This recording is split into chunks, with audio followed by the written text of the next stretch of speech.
Welcome, everybody, to The Hole in the World, The War Report, an actual play of The Invisible Sun by Monty Cook Games. I am, as always, your humble GM, Zach, otherwise known as Great Zamino. I use he, him pronouns, and I am joined once again by four amazing cast members today. Starting in the upper left-hand corner, and if you guys would please let us know if we're having audio issues. Everybody's kind of struggling with technical difficulties today.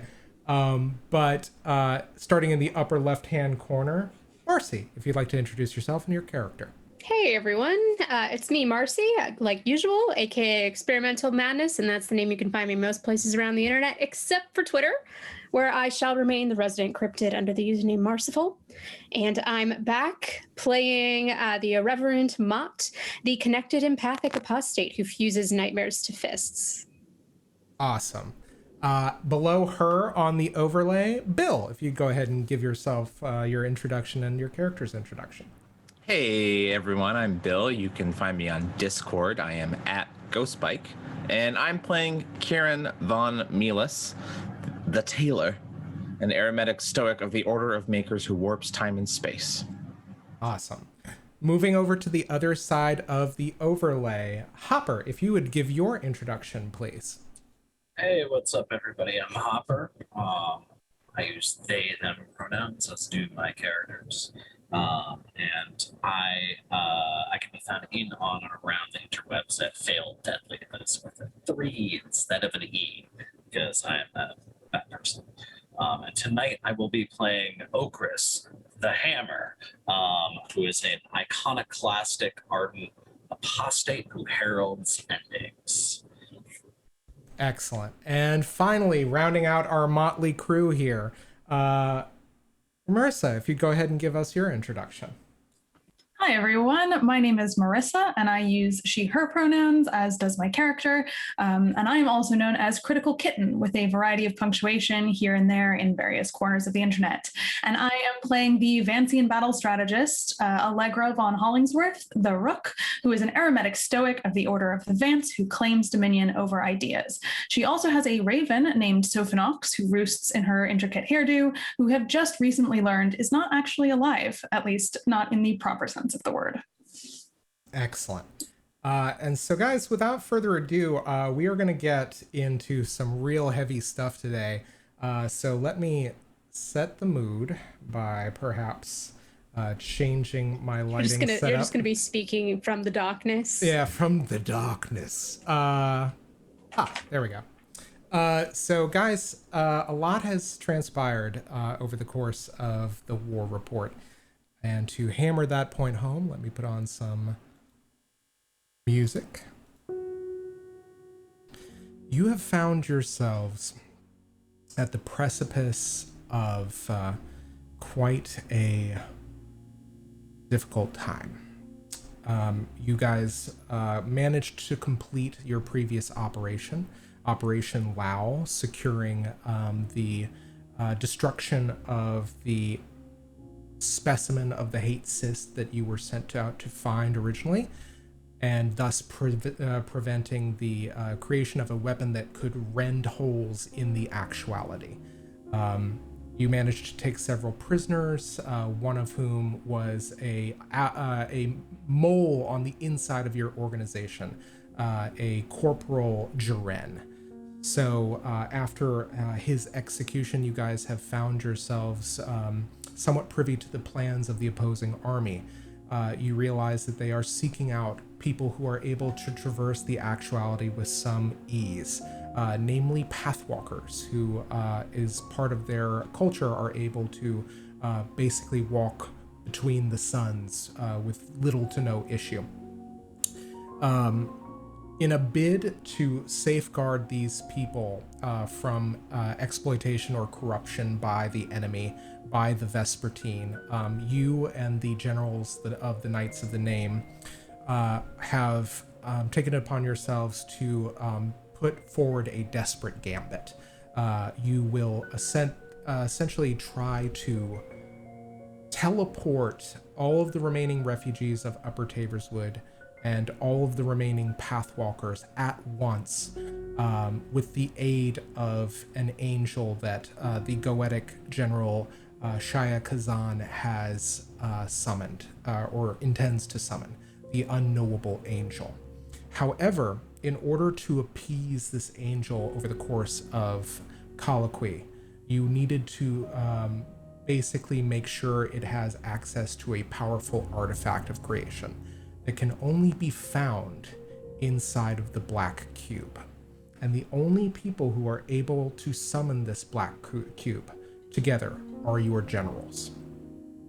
And so you guys have found yourselves preparing for this operation. And not only that, Kieran, you have made a startling discovery thanks to your handler, the Spider Prince. You have discovered that the Council of Satyrine has fallen. That essentially you are all alone within the Army of Satyrine. At least there doesn't seem to be a central authority or command anymore. You are one pocket of resistance within the city of Notions. So, with all of this understood, my question is, what preparations in the ensuing 2 weeks to come are you making to best prepare your organization and the remnants thereof for your final operation, Operation Tiberian?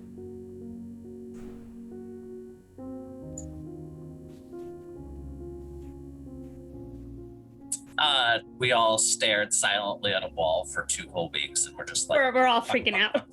Okay, hold on. Let me make some rolls here. Very lucky I didn't roll that. Okay. If I may, I'd like to say, like, I think in the initial days after Lowl, that Mott, maybe alongside Majuin, are still trying to figure out how to find his brother.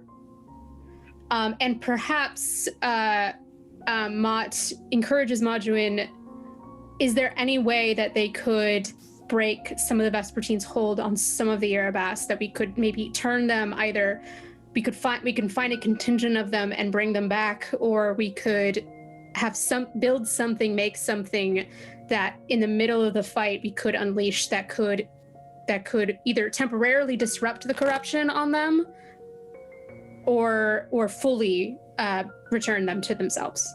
Okay. So you have a long-term project called Free the Erebast. So I am going to go ahead and... I had that started already somewhere. Yeah, you have 9 out of 16 parts. That's right, because I keep track of my clocks like a good player. Mm-hmm. And I saw nothing. I lost it. It's fine. Allegra, similarly, you also have a long-term project involving the training of the Vance. Are you pursuing this in addition to any other actions? What are you doing? Yes. So I am pursuing the long-term project of combat training against the Erebast. The idea of this project is that it's not just for the Vance, it's for everyone in this organization who wants to train their soldiers up in it. The idea is basically to create a combat simulator in which you can have troops train, and therefore they are more prepared for the real thing, because many troops have not actually faced an Erebast, or those who have not actually lived to tell the tale. So the idea is to gather all the research that has come back, all the intelligence that Kieran's gathered, as well as Allegra's gathered, and their respective forces, to inform the simulation. And it will kind of use an algorithm to simulate particular battles or moves that the Erebus might make based on historical attack patterns. So she would like to pursue that project such that it's available in these 2 weeks for different troops to use. I think she's also using all the resources of the Vance, including the material in their research libraries, including their kind of practical materials that are available in their labs, alloys, things of that nature, to see, what they could cobble together in a kind of Frankenstein manner into something that could be used as a weapon. Sounds good.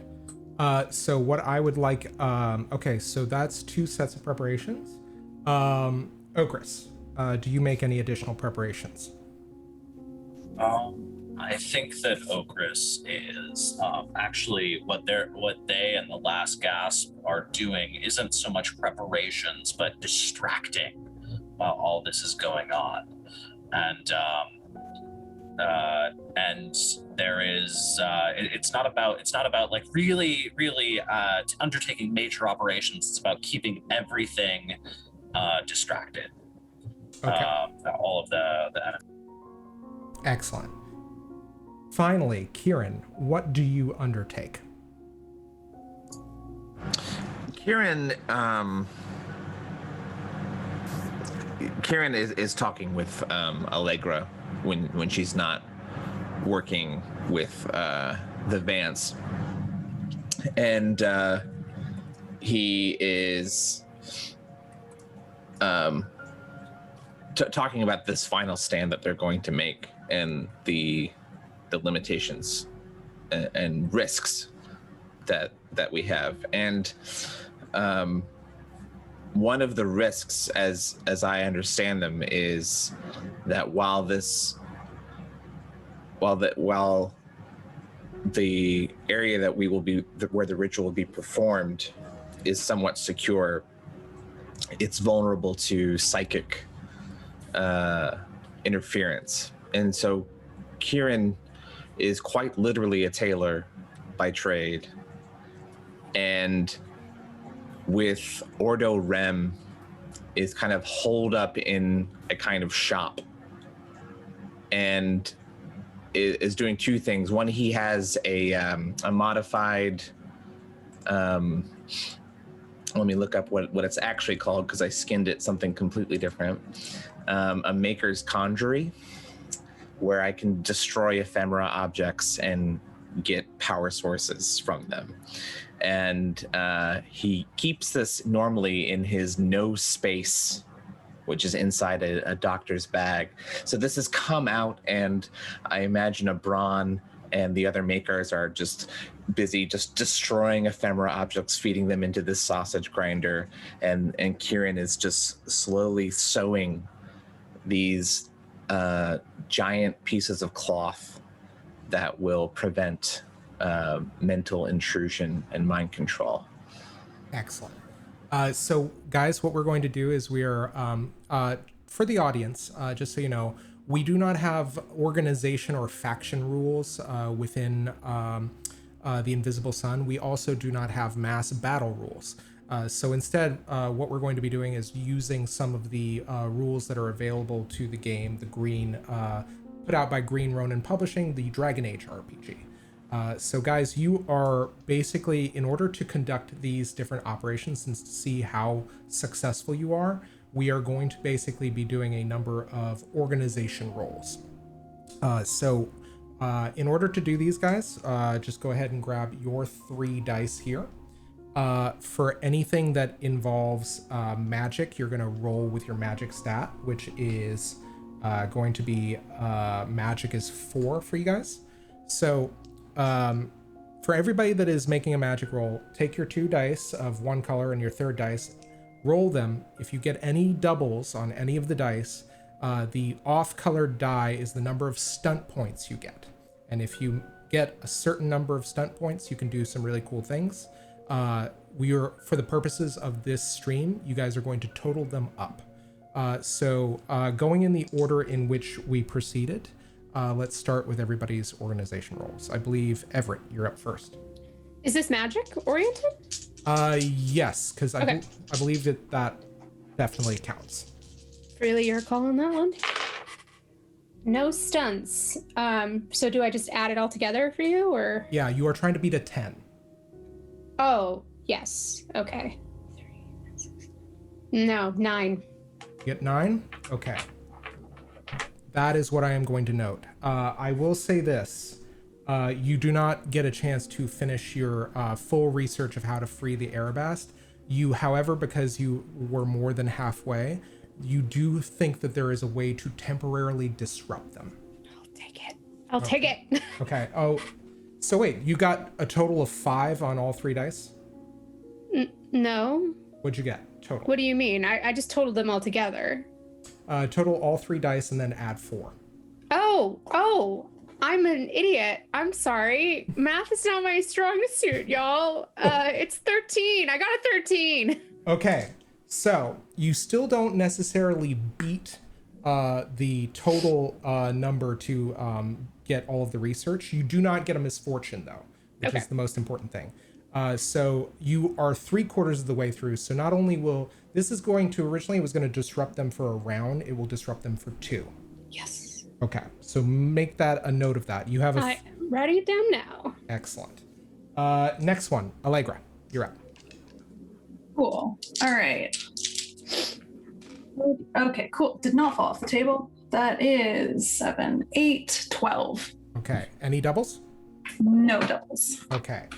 On a 12, your target, your roll exceeds the challenge by exactly as much as you needed to complete the project. So you are able to train the Vance in order to, and I think in a way that complements Mott's assistance and research.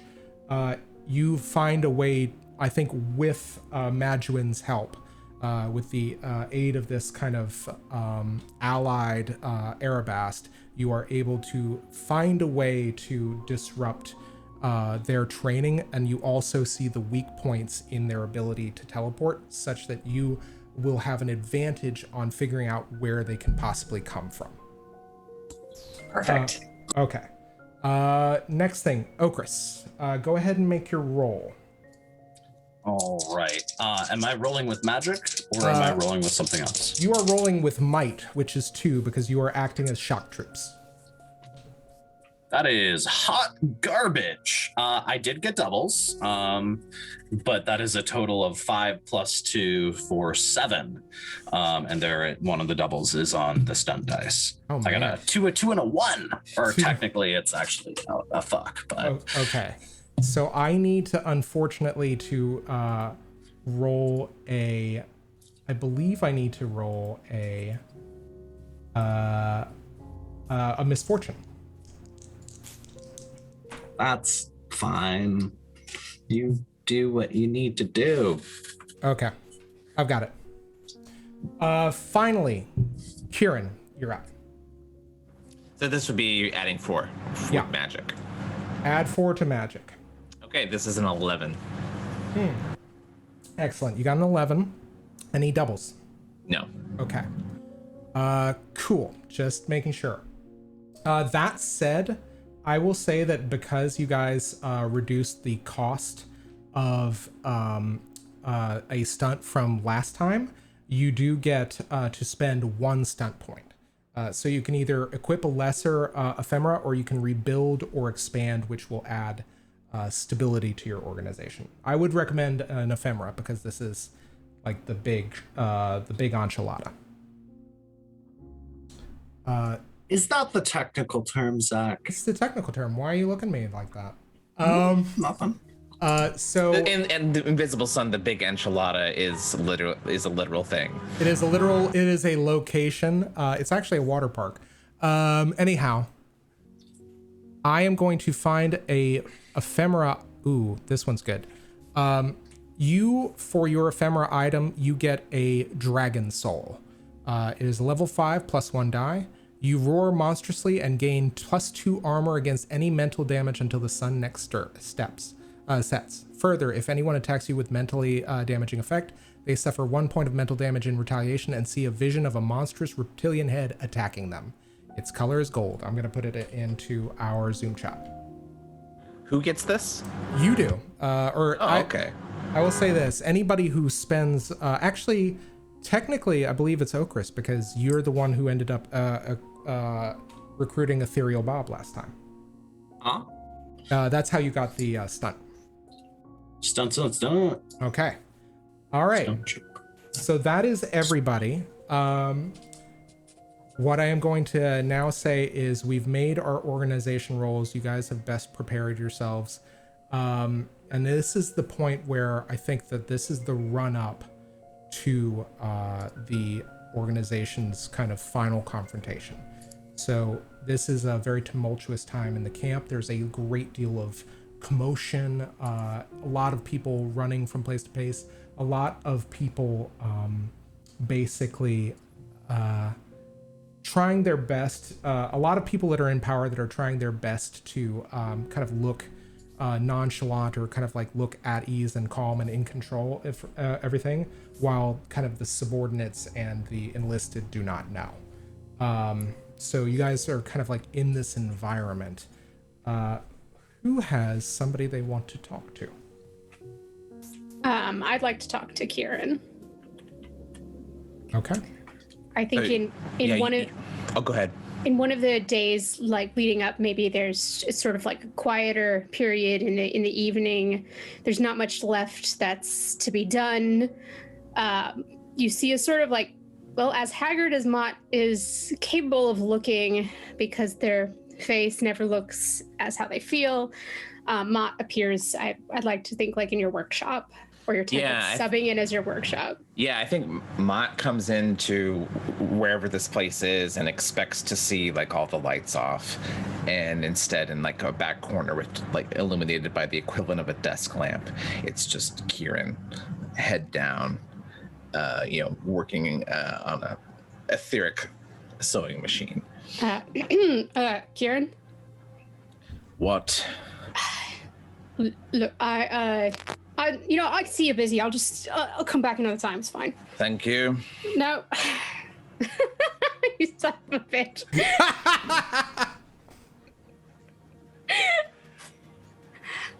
I hate you. This is the mood. Today. So as Mott's walking out, you hear a deep sigh, and Kieran says, "What is it?" You. So I know you're good with the magical sewing stuff, and he's gesturing. Yes. How good are you at the actual sewing? Quite good. It's really mostly the same. Yeah. So I have a bunch of things, and he just pulls out of his satchel like a bunch of like different pieces of cloth. I'm not really sure how to make anything out of it, but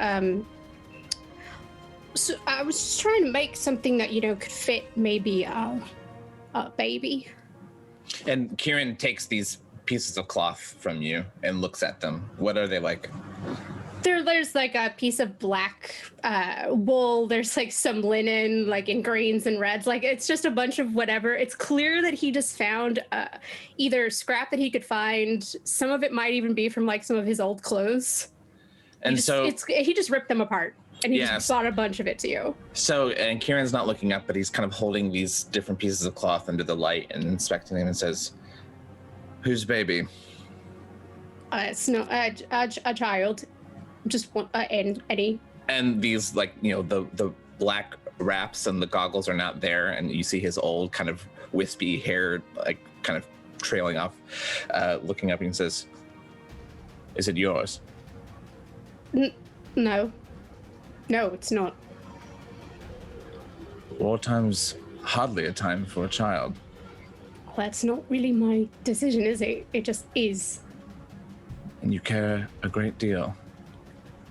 Yeah, yes. Will that help you, help me, teach me to make these any faster? Kieran kind of leans back and smiles and said, "Humor an old spy, would you? And just give me the answer I'm looking for." If I could have gone to somebody else, I totally would have, but... Kieran's very pleased with this. It's not for me to tell you, just suffice to say is that there is a child. And I think that given the fact that there is a war and everything might not ever be the same again, at least they deserve something nice when they come into this blasted world. And you see kind of like the hint of a smile like on Kieran's face, and he's like kind of arranging these pieces of cloth on the table, moving a piece up here, putting it down there, and says, and then turns back and says, "I'm just curious, what do you think a baby needs most?" Something to keep them warm? Keep them warm. Come back tomorrow. All right, thanks. And Matt leaves. Excellent. What about, I think actually at this point, not very long after, I think that Kieran, you complete your training, with Ordo. It is ironic that this is happening at the time when somebody is or in the process of ushering a new life into the world, that you are being trained how best to remain in it after you have shuffled off your mortal coil. And it is actually very awkward to learn from Ordo. Ordo seems a completely different man from the little time that you have known him within the organization. He is broken in some regards. His magic, you learn, has been cut off from him as he violated, while controlled by Marlowe. He violated the oath of the Knights of the Name in his physical body, and so the source of his power, the source of his magic, his integrity is compromised, at least to him, as far as you know. And so he cannot access the magic that he would need to actually ably assist you. But instead, he's kind of walking you through the philosophy of persisting after death, of evading the empty state when a spirit has not gained enough willpower to manifest within the actuality. And I think that a lot of this is very different from any kind of training you may have had, in that it seems almost like in the form of meditative practice and holistic understanding.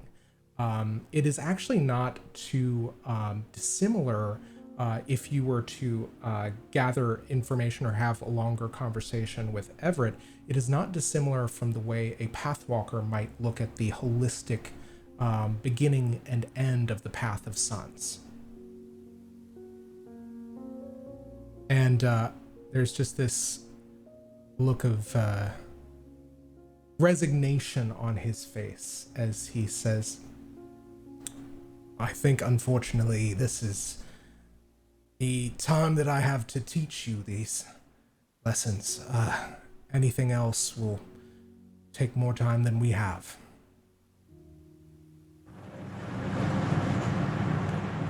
One more thing, if you will humor me. Certainly. What can I tell you, Kieran? And you'll notice his voice is much huskier but softer because his hearing damage has been repaired by being resurrected.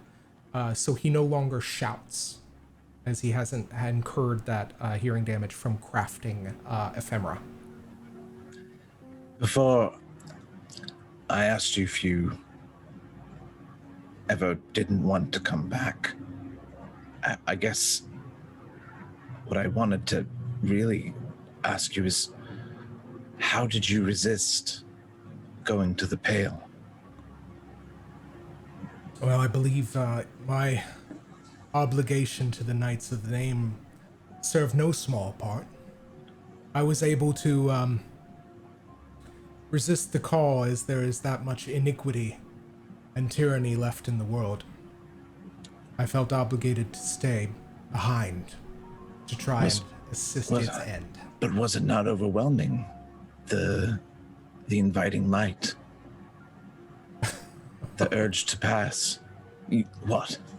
Inviting light is not what I would call the transition to the Pale.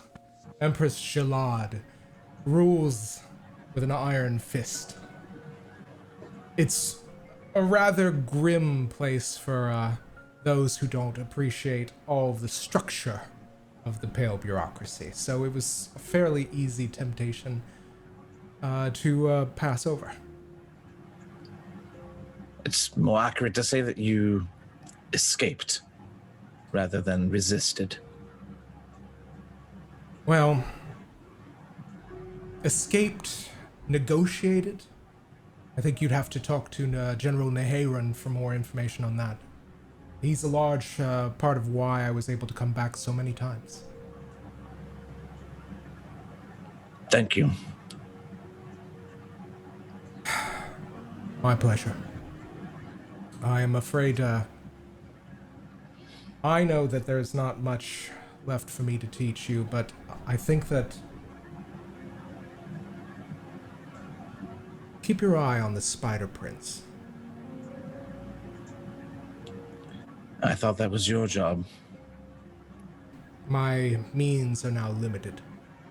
Is he a member of your order, the Knights? Yes. And the only surviving member of the council? How convenient. Well, in whole, in some, or in part, he is some manner of true spider. And true spiders are very able, let us say, more so than most Vizsla. We have our work to do. And if the Spider Prince deigns our work to be worth his inspection, I suppose that's when we'll see him next. I suppose. May the invisible sun shine on you, Kieran. I prefer to stay in the dark. To each their own. We fade to black here. Allegra or Okris, do you guys have any scenes? I think Okris at some point is just kind of sitting with the remaining members of the Last Gasp, like Ethereal Bow and Root, and is doing the worst job in history of kind of like raising morale. It's just like, and well, this is it. Maybe we'll die. That'd be convenient. You ready? And at which point Root just be like, man, that's gonna be really uplifting. Let me tell you, boss. I don't do uplifting, but we got this, right? Well, we got this until we don't got it, and And Ethereal at this point just kind of like gingerly kind of tries to put a hand, like a warding hand away from Root as you guys look over the rest of the shock troops, and just says, we're gonna do our best. First to stand, last to fall. That's what we're going to be. Actually, I will say this. This is probably the first time in a while that you have seen the group assembled. Who do you think what kind of ragtag group of misfits is remaining to the end here? I would say this is a rough looking bunch. The people that survive are the last people that survived in every conflict. So this is, you have people that are heavily injured, they've had limbs replaced, you have people that have survived underneath rubble or other magical effects for days and days before being rescued. You see, I think we see a little bit of everybody. Okris doesn't give a shit who you are. Are you willing to fight? Are you gonna stand or are you gonna run? That's all that matters. Excellent. And there's everything here. There is a lacune with an arm missing. So you can just see through their silhouette another world, I think probably teeming with life and pastoral kind of a tranquility that is kind of broken at just above the elbow.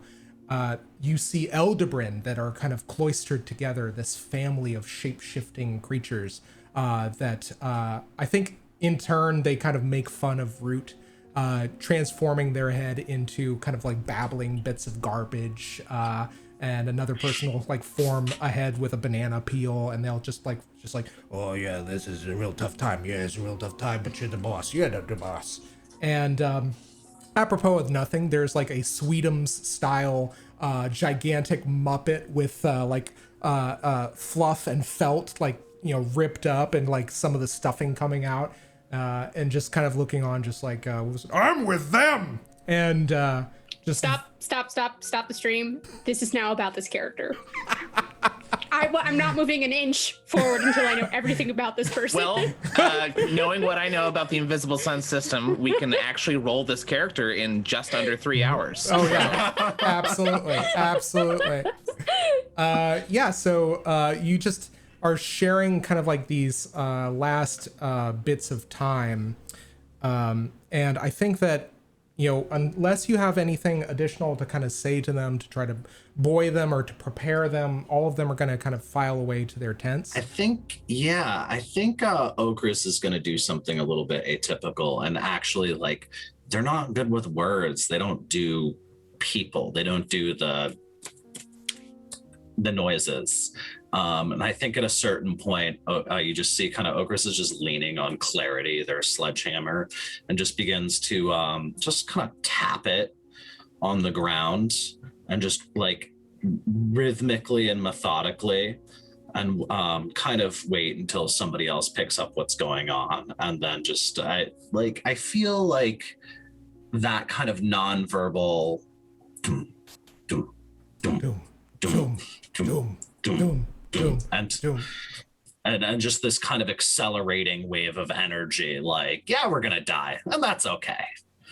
And yeah, I think that all of them kind of like it's building to this kind of crescendo, which is so much less than the spell that you cast, but it's so much more effectual inside of you. You kind of like feel this camaraderie, probably perhaps for one of the first times that you've ever kind of experienced while in the Army of Satyrine. These people, yeah. This is Okris is not comfortable with this feeling at all. This is a new feeling. They like these people, and that's upsetting.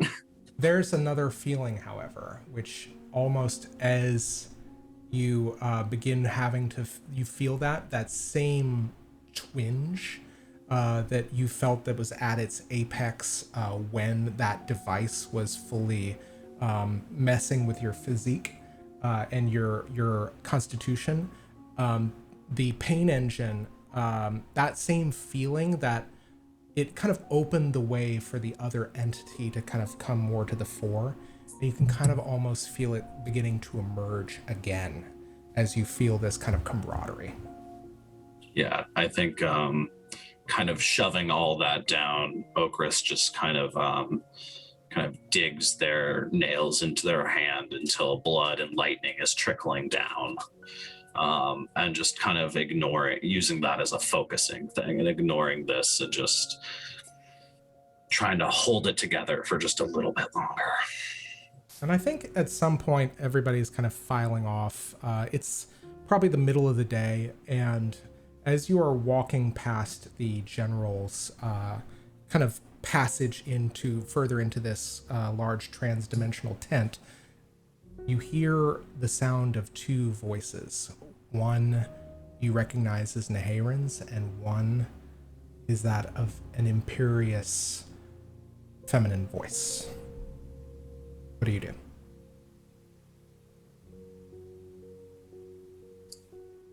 Is this still a question for me? It is. Okay. I wasn't sure if this was a general. I'll listen into these shady motherfuckers. Okay. You're not? Excellent. Okay. No, I said I'll listen into these shit. I want to know what's going on. These fucking like, yo, I don't know what their game is. I don't like it, and I just care about this much. So Okris is, if they hear like this a conversation going on, is that the implication? Yeah. You hear this imperious voice speaking.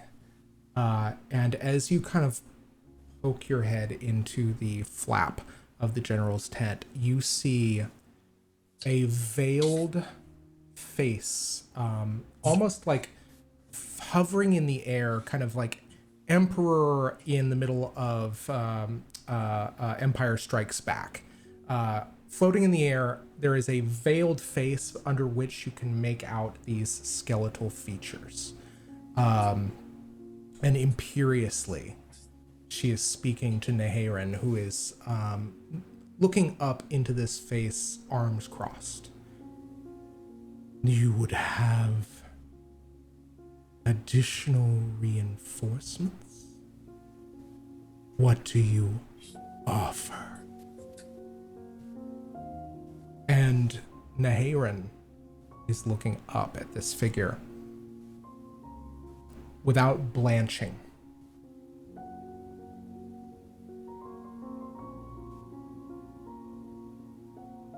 I think that I've made quite a few offers in exchange for your services, for your assistance. What more is there to consider? Your numbers will be bolstered regardless. Yes, this is true.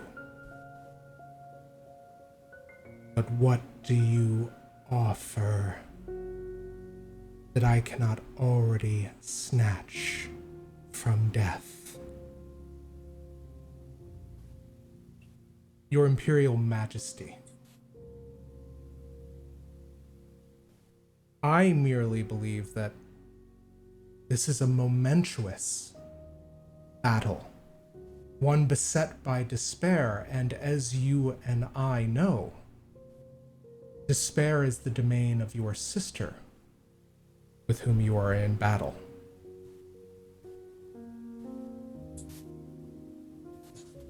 You suggest that your forces will bolster Farazmir. Yes. You think by giving these people hope, they will become mine with a degree of certainty. That is what I am offering. And I am going to turn a card.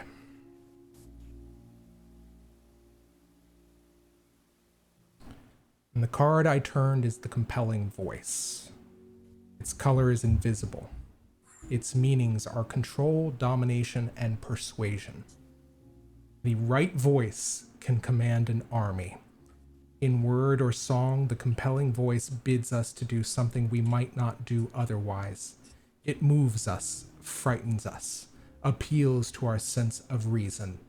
Those who master such a technique have a weapon in their arsenal equal to any other. Because the Secrets family is related to books, however, it's worth considering that the voice in question might actually come in the form of a written message. The speaker might be an author instead. Mostly, however, the compelling voice is considered to be the outsider of the Secrets family. An NPC uses influence over another to change a situation.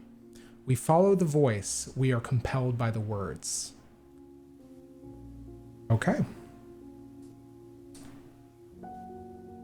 Her reply is decisive, authoritative, it can brook no objection. I will lend you my dead forces,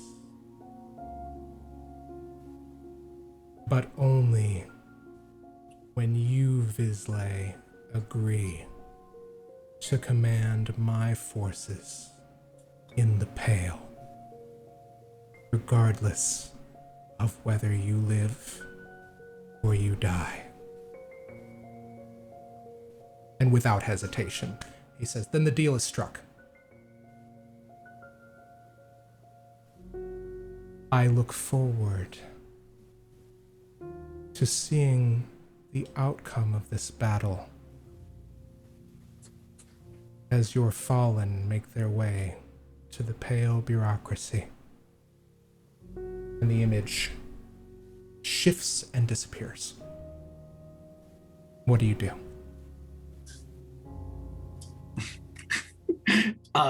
So Okris is just kind of poking their head in through this tent flap and just waits until the most inopportune moment for Neharan to kind of like, to have that little moment of self-reflection and just that desperate, huh? And yeah, there's just a start from Neharan, regardless of how well trained he is. because it is almost as if somebody just walked over his grave. And he turns to look at you. I don't think that's a secret anymore. What do you want, Okris?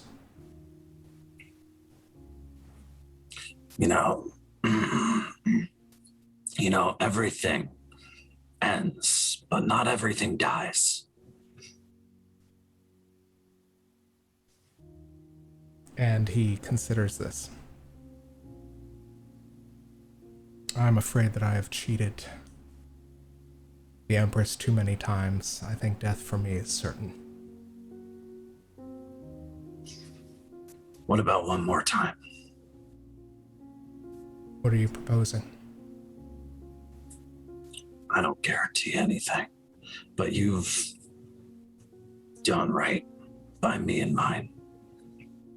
And if you think you won't survive this, find me. And I'll make sure you don't. And I'll make sure you never make it to her halls. And he looks at you. And he steps forward as if to take your hand. Reaching out. And the gesture is not like, I'm going to grab it. It is a soft, almost would-be lingering touch or caress. And he thinks better of it. You can make me an interaction roll if you would like. I'll put my solitary bene into that. Yeah, boy. That's an 8 after the bene. There is something incredibly familiar about this moment when the two of you are so close to each other. And there is something that you have been failing to grasp every time that you see Neharin. Neharin is the one who recruited you. Neharin is the one that brought you in as a force. Neharin is the one that tried to basically make you and shape you into a leader. And it stands to reason now that you have meant more to Neharin than you could possibly have remembered. If not in this life, then in a previous one. That's what you get. Do I remember? Neither of you do.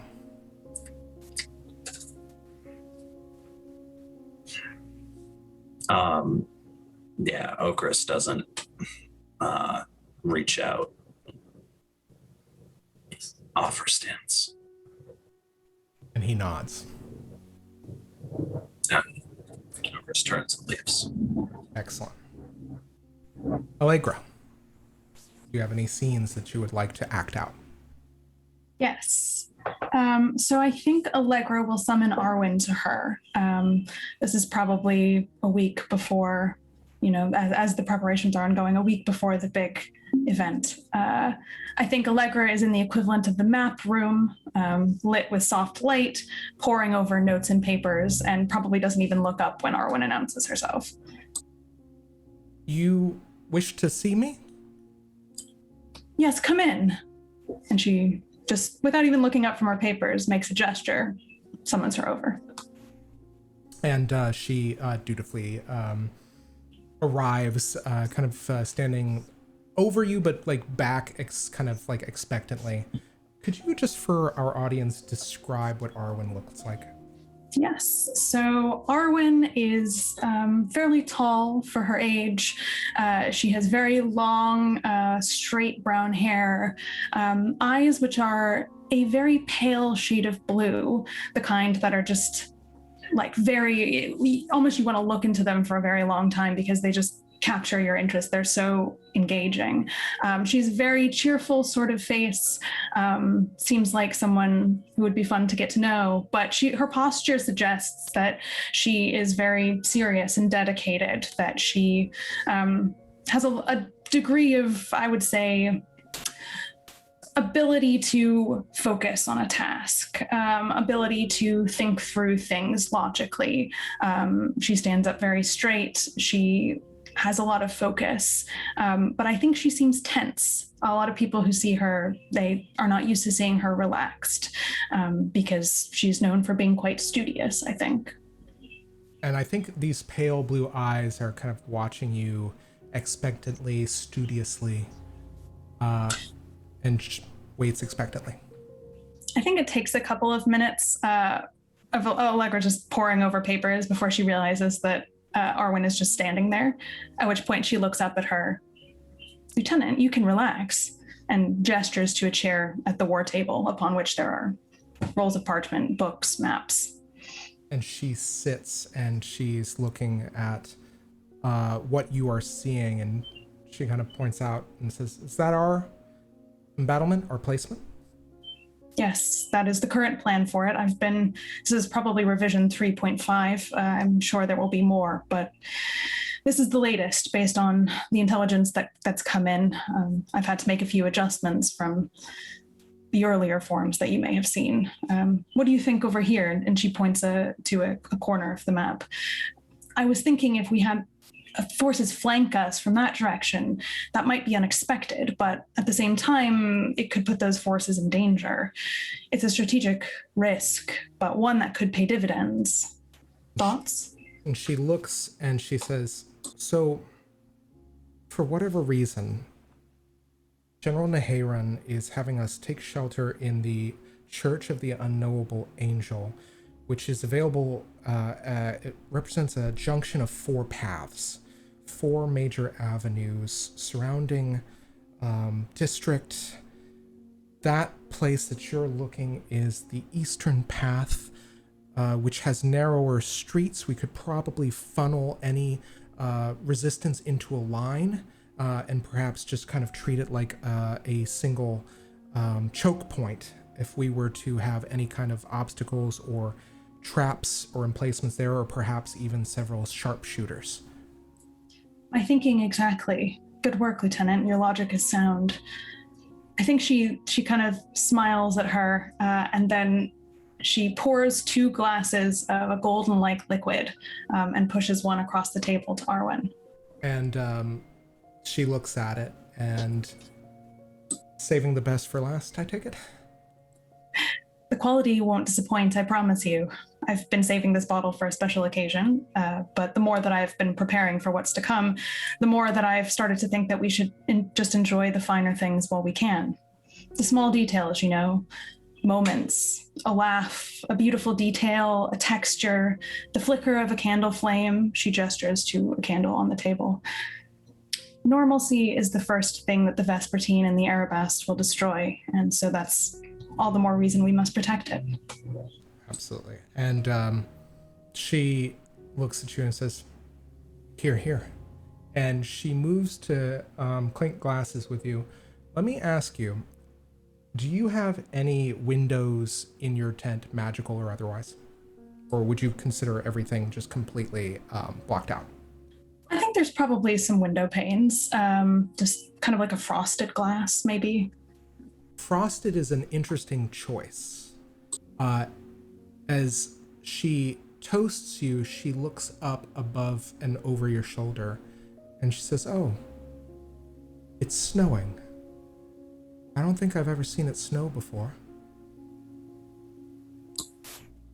Interesting. I can't think in recent memory that I have either. Do you want to go outside? Well, Naharan's is calling an assembly, I believe, but I think that afterwards I would love to. Lieutenant, if there is one thing that I have learned from my time in this position, it's that there's a place for rules and regulations, and there are moments where, as I say, we must enjoy them while they happen. And she gestures to the tent flap. Bring your drink? And she does. And she walks with you to look on the outside as snow begins falling. And it's interesting. as most of the precipitation in Satyrine takes the form of key falls, literally keys falling from the sky, and just showing up all around the city streets where they're kind of eventually disposed of or kind of maintained and removed. There are key catchers on many of the adjacent buildings that you recognize, at least the ones that are intact. But you've never seen it snow. And even some of the snow, it seems as though it's half melting into keys. And, but for the most part, it's just big, fluffy snow in the middle of an autumnal night. I think Allegra just looks up at the sky, admiring the way the snowfall looks against the dark black of the night, and holds out her hand to catch some flakes on it. And you do. And one almost reflexively dances on the palm of your hand as if it is performing for you. This large, beautiful snowflake. It has to be the size of a silver dollar. I think Allegra looks over and locks eyes with Arwen. Beautiful, isn't it? It is. I hope I get to see another one. Allegra takes a breath. You did excellent work during Operation Lowl, Lieutenant, under physical and emotional duress. It was well done, but I must warn you, we can't let our guard down now. They're just getting started. The enemy isn't going to hold back. We can't delude ourselves into thinking they just might not find us at the site of the ritual. I mean, it doesn't take a lot of strategic forecasting acumen to realize that they will. It's just simple logic and an understanding of entropy. Our enemies are as cunning as we are, and a great deal more subtle to have accomplished what they've accomplished, the possession of Ordo Rem, for instance. But, and she looks up at the snow, the actuality is all any of us have, and so we have to defend it. You're right. And as she kind of quietly says this, in a very low voice, you hear, "Oh, there you are. I've been looking all over for you." And you see outside of the tent flap is Ardeno, who is completely focused on Arwen and then momentarily moves their eyes to the side, and immediately stands at attention. Lieutenant von Hollingsworth, I apologize. Oh, please, please. We've dispensed with all of that this evening. And I think Allegra will offer her drink to Ardeno. Would you join us? And he does. And he looks to Arwen, and looks to you, and I think that you guys, what do you talk about in this kind of tense moment? I think she probably, as they're sitting there admiring the snow together, I think there's a moment at which Allegra just looks at the two of them, talking, laughing, happy. And there's something like a reverse nostalgia, almost like she knows that there will be a future in which she will look back at this and remember this joy, this quiet, this moment in time. But I think she, after they've kind of had their fill or have caught up, she'll look at them and she'll fix both of them with a calculating gaze. And she'll say, "You know, this may be the end of all of us, Vance and Vizay alike. Have you killed before, either of you?" And I think Ardeno and Arwen answer simultaneously, and Ardeno says no at the same time that Arwen says yes. And Ardeno looks at her, and pauses, and then nods. I think Allegra turns her gaze to Ardeno. There isn't a way to prepare you for it. It takes something from you, even if you believe it to be justified, which often it is in a combat scenario. You won't know if you're capable of it until the moment that you are faced with the choice. But, lieutenants, I need you both to be prepared to do it. Your orders are to take the opportunity if it presents itself. Do I make myself clear on that point? Yes, ma'am. Both of them. Ardeno very quickly acquiesces. He does. You would expect a degree of hesitation after that moment, but he doesn't. You realize, as they look on with you, that they trust you implicitly.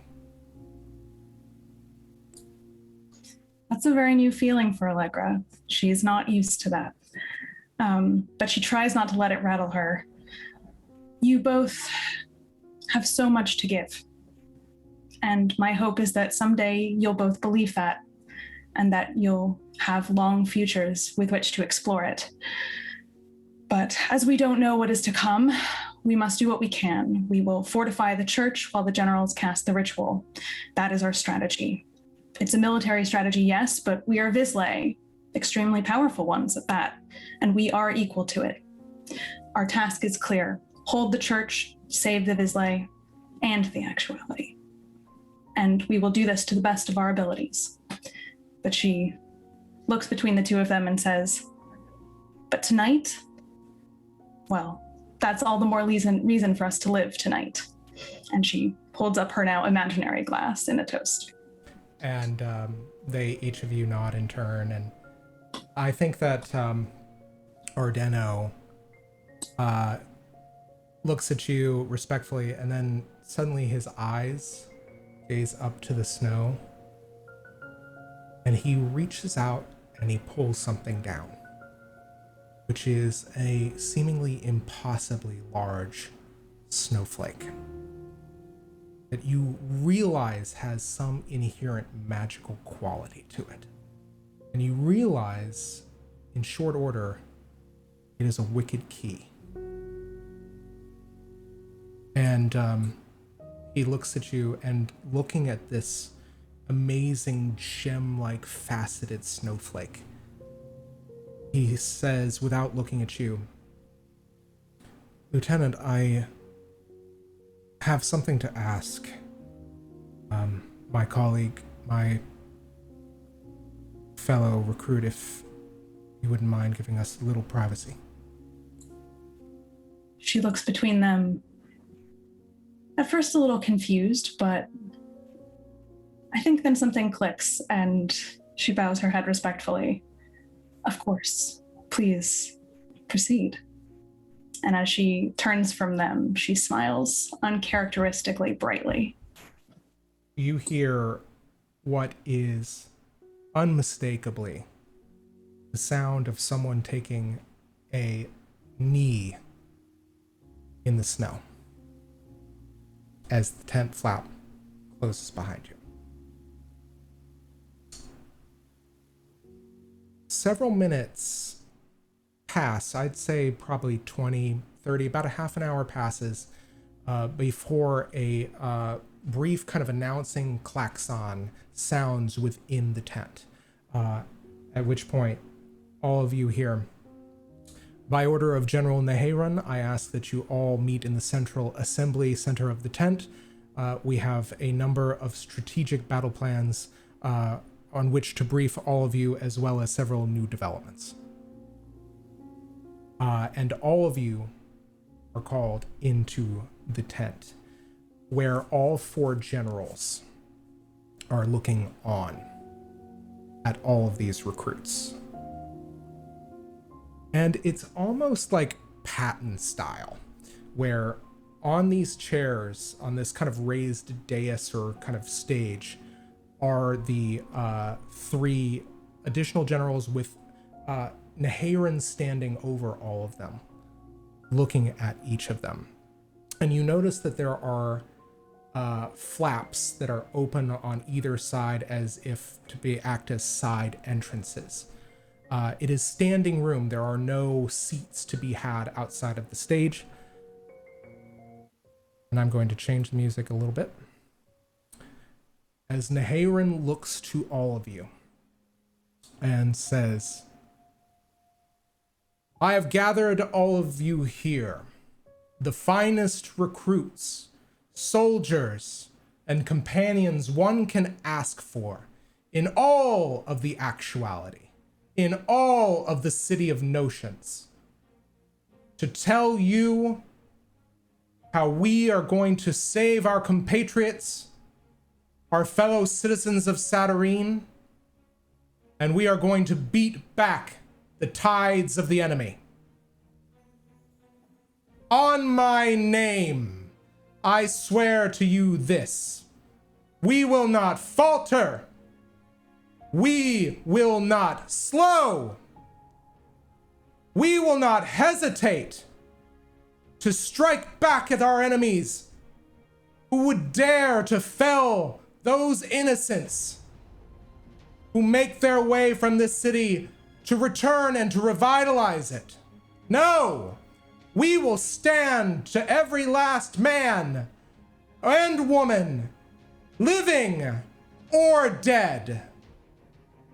And that is when, filing in an unbreakable formation, a steadfast number of troops enter in wearing the pale colors of Empress Jalad's dead army. All of them gripping rifles and sabers, all of them file in. There is a murmur throughout the entirety of the recruits. All of these orderly infantry march lockstep, about face to face their fellow recruits in the same direction that Naharin is facing all of them as well. There is a murmur that goes up in the recruits as they take in the sight of the dead in various stages of paleness and decay. All of them, however, steadfast, their uniforms immaculate. And besides them, bringing in the rear of this entry are these incredibly large, 8-foot tall skeletal guards. Anybody who has studied the Pale or knows of it, I believe in this case Kieran, you would know these people to be Gilded Ruins. They are essentially the elite guard of Empress Shalad. And there is Through Kieran's eyes, Maurice is saying, does this look like any of Maurice's co-workers?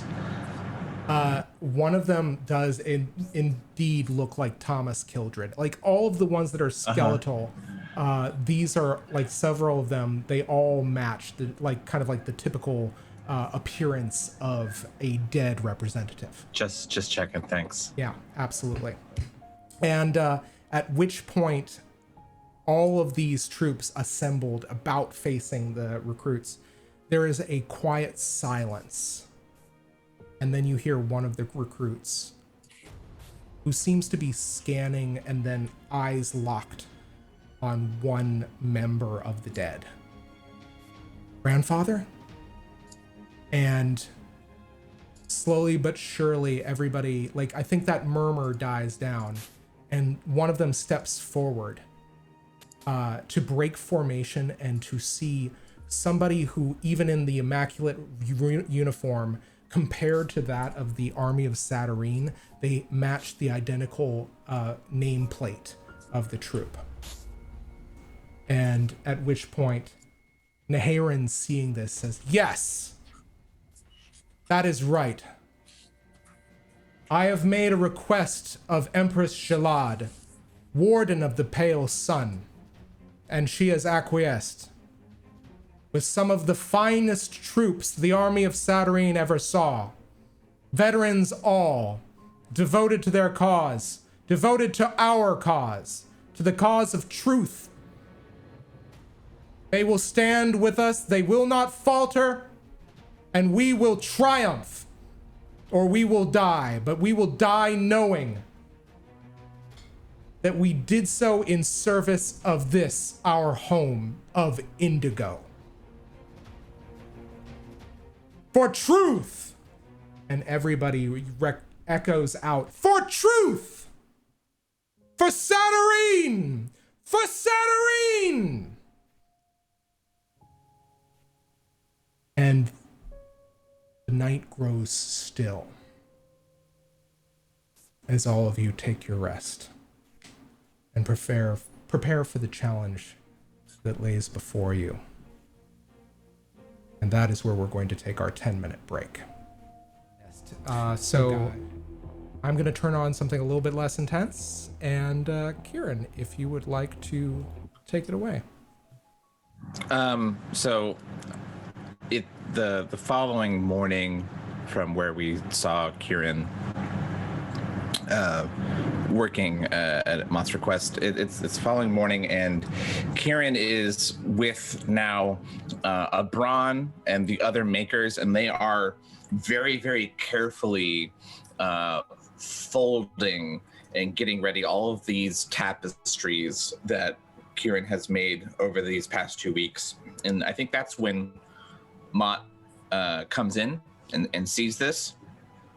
And Kieran, again, not looking, just says, "It's on the table." And Mott, you walk over and you see something wrapped in tissue paper, tied in golden thread in a very precise but not ornate bow. And it says, "To Shia from Everett." And then a little note on top addressed to you. Do you open it? Mott sees the writing and has this brief moment of fury, but also it's very much coupled with a damn. Of course you fucking knew. And yes, Mott will snatch the note up and glance at it. Inside it says, "Proof that Everett doesn't only give nightmares." And if you I'll let you know what's inside when you present the gift. Is this PvP? So amazing. Because you just PvP'd my heart. I'm gonna cry. How could you, Bill? If Mott was capable of crying, he would a little bit. He takes the package very gently, uncharacteristically so in hands that are much more used to dealing out pain and death. And I think he almost immediately, he walks out of the tent and I think catches your eye, and while the facial expression is mirroring your own on the mask, he gives this nod that I think conveys the full weight of everything. Even though Kieran's expression is hidden, as it is in daytime, behind this full mummy wrap and goggles, the Mott's face mask is a very satisfied smirk. I think he might even take it almost immediately over to Chaya before everybody moves out, and there won't be any more time, and who knows if he's going to survive this. So, you take this package to Chaya, and she is busy preparing this ritual. And you realize that kind of Ordo Rem is kind of looking on and kind of advising. And there is somebody that you have only seen in passing, standing with the other generals, and that is the Spider Prince. Yeah, Mott slips in, very unassuming, blending in with the shadows of the tent. And you see one or two of the Spider Prince's 8 eyes almost kind of move to the side, clock you immediately, and then say, "Oh, we have a guest." And Shia turns to meet his gazes, as it were, and she begins, one moment. Also beside her, you see, of course, Maduin, who you realize has not left her side in days, if not weeks, since you've returned. And she immediately kind of hustles forward. General, he's holding the package close to his chest. Just, I don't know when there's going to be another opportunity for this, but this is for you. Oh, thank you.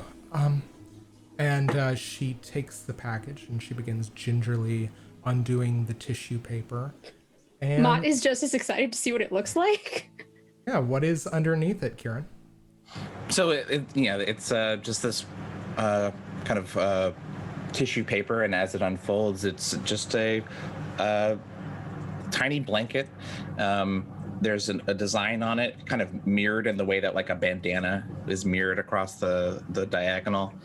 And the scraps of cloth that Mott provided are now a dramatist's face, Mott's face, but in a permanent smile on either side. And when Shia touches it, they glow, and she can feel warmth in the blanket. Oh my god. And she looks at this, and she looks at you, and she says, "It's almost as if you knew I was going to ask you to be the godfather." Oh, what? You... yes. And she kind of, I think, takes it in stride, and she says, Everett, thank you for everything. Regardless of what happens, thank you. Well, we're gonna survive this. Rather, you will survive this, no matter what happens. There's an instance where Mott almost like reaches out as if to like caress her face, and then very quickly snatches his hand back before it can get anywhere near what that was going to be. And she, I think she's enough of an empath that she nods, and there's a slight smile on her face, and she says, "Yes, well, when we get to the Silver Sun, we'll talk more on this." And she returns to the ritual. As you guys are kind of discussing this, you guys realize that there are a few things that are kind of like, before I kind of go into the logistics of this operation, does anybody have any other scenes or anything that they need or want to do? Okay. I think there's one private moment that, like, after Kieran ushers all the other makers out of this workspace, they release for the first time this perpetual spell that they've been casting, this no space in the bag. As he's removed everything from it and releases it in this moment. And then he invokes his secret soul.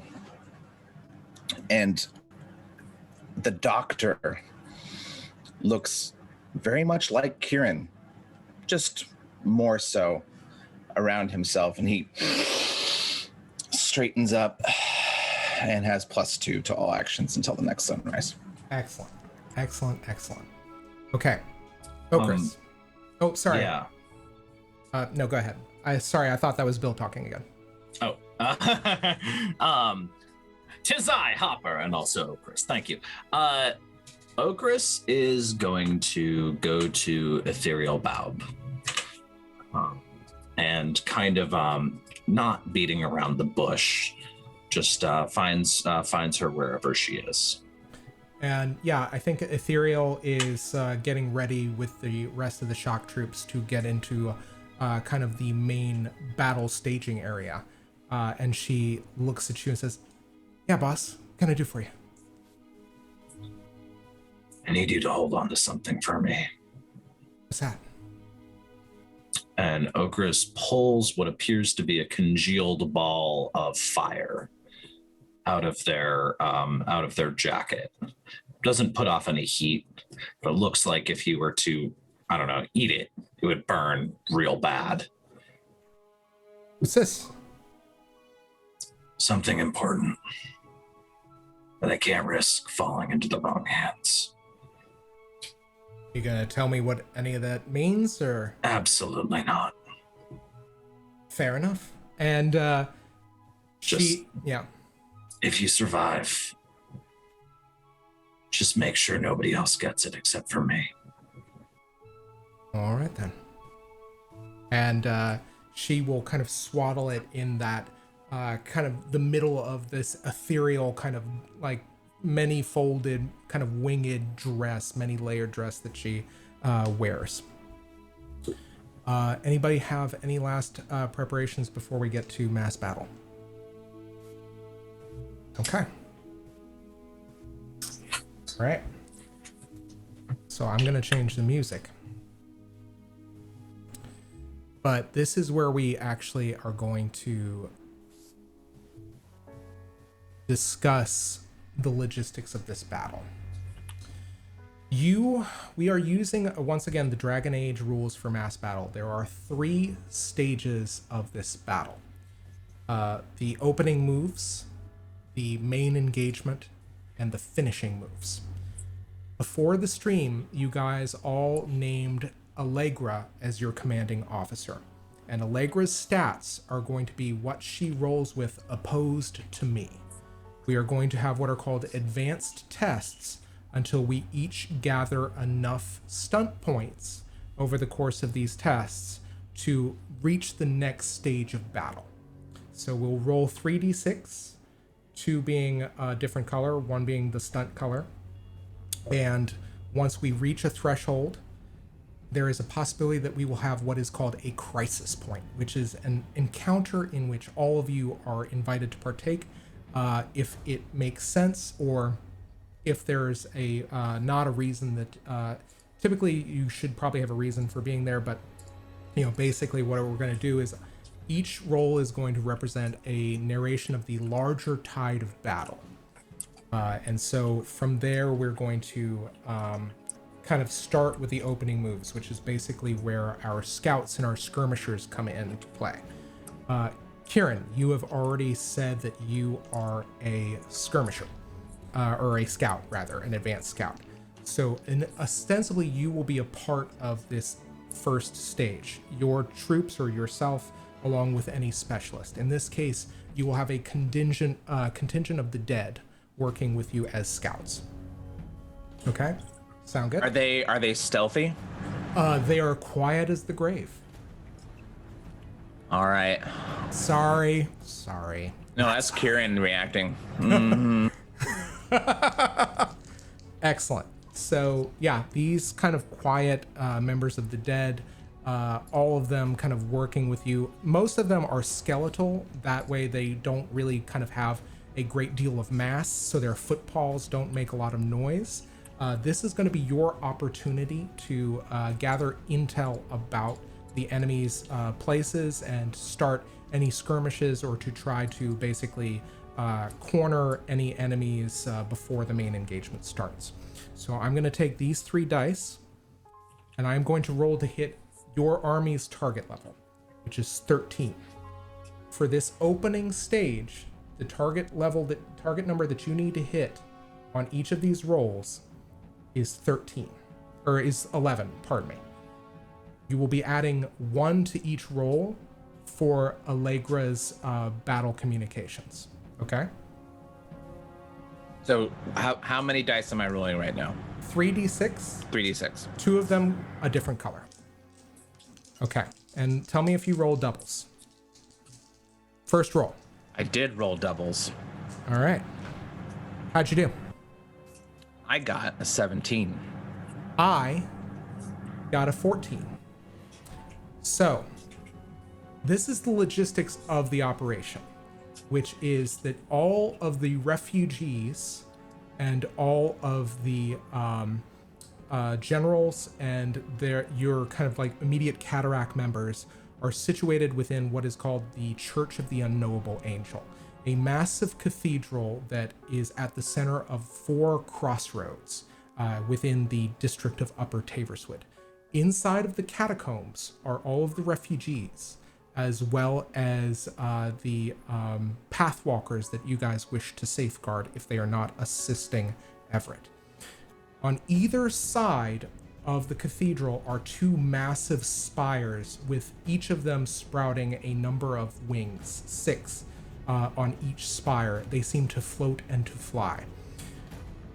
Arrayed around you are about 1,000 troops worth of not only your troops, but also of the dead. Now, typically you would have -1 to this roll because of a different reason that will become apparent. Actually, but because this is a scouting roll, you win. So tell me exactly what your scouts are doing to prepare for the main engagement. I mean, that's a really good question, because I think what is still up in the air and what Allegra has really kind of pressed in, that these Arabast... Actually, no, Allegra, you got some information about how the Arabast can come in, right? So I think Kieran has positioned his scouts just so in these places where, based on Allegra's calculations, it's going to be here and here. We can see this from here. We're going to report initial contact and then do a hit and fade after the portals have closed. Okay. So the first thing I need you to tell me what was the number you got on your doubles. 6. So you got 6 stunt points. Mm-hmm. Okay, awesome. It is. Yeah. You are already about more than half of the way to finish the kind of engagement.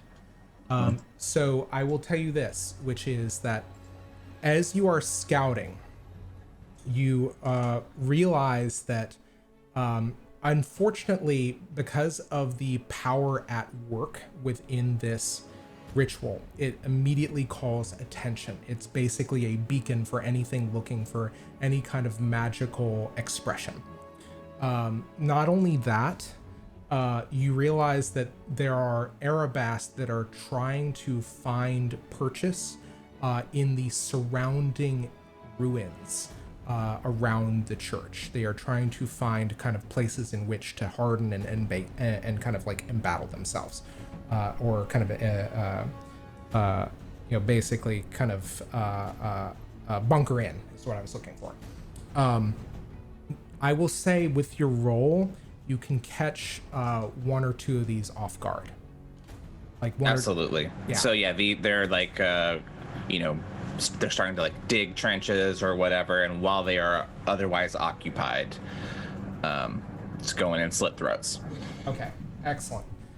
So you catch a full complement of about 3 of these squads as they are going and moving to the nearest building to the church, and immediately the dead, without like any kind of hesitation, all begin killing the Arabast squads that are moving poised to strike.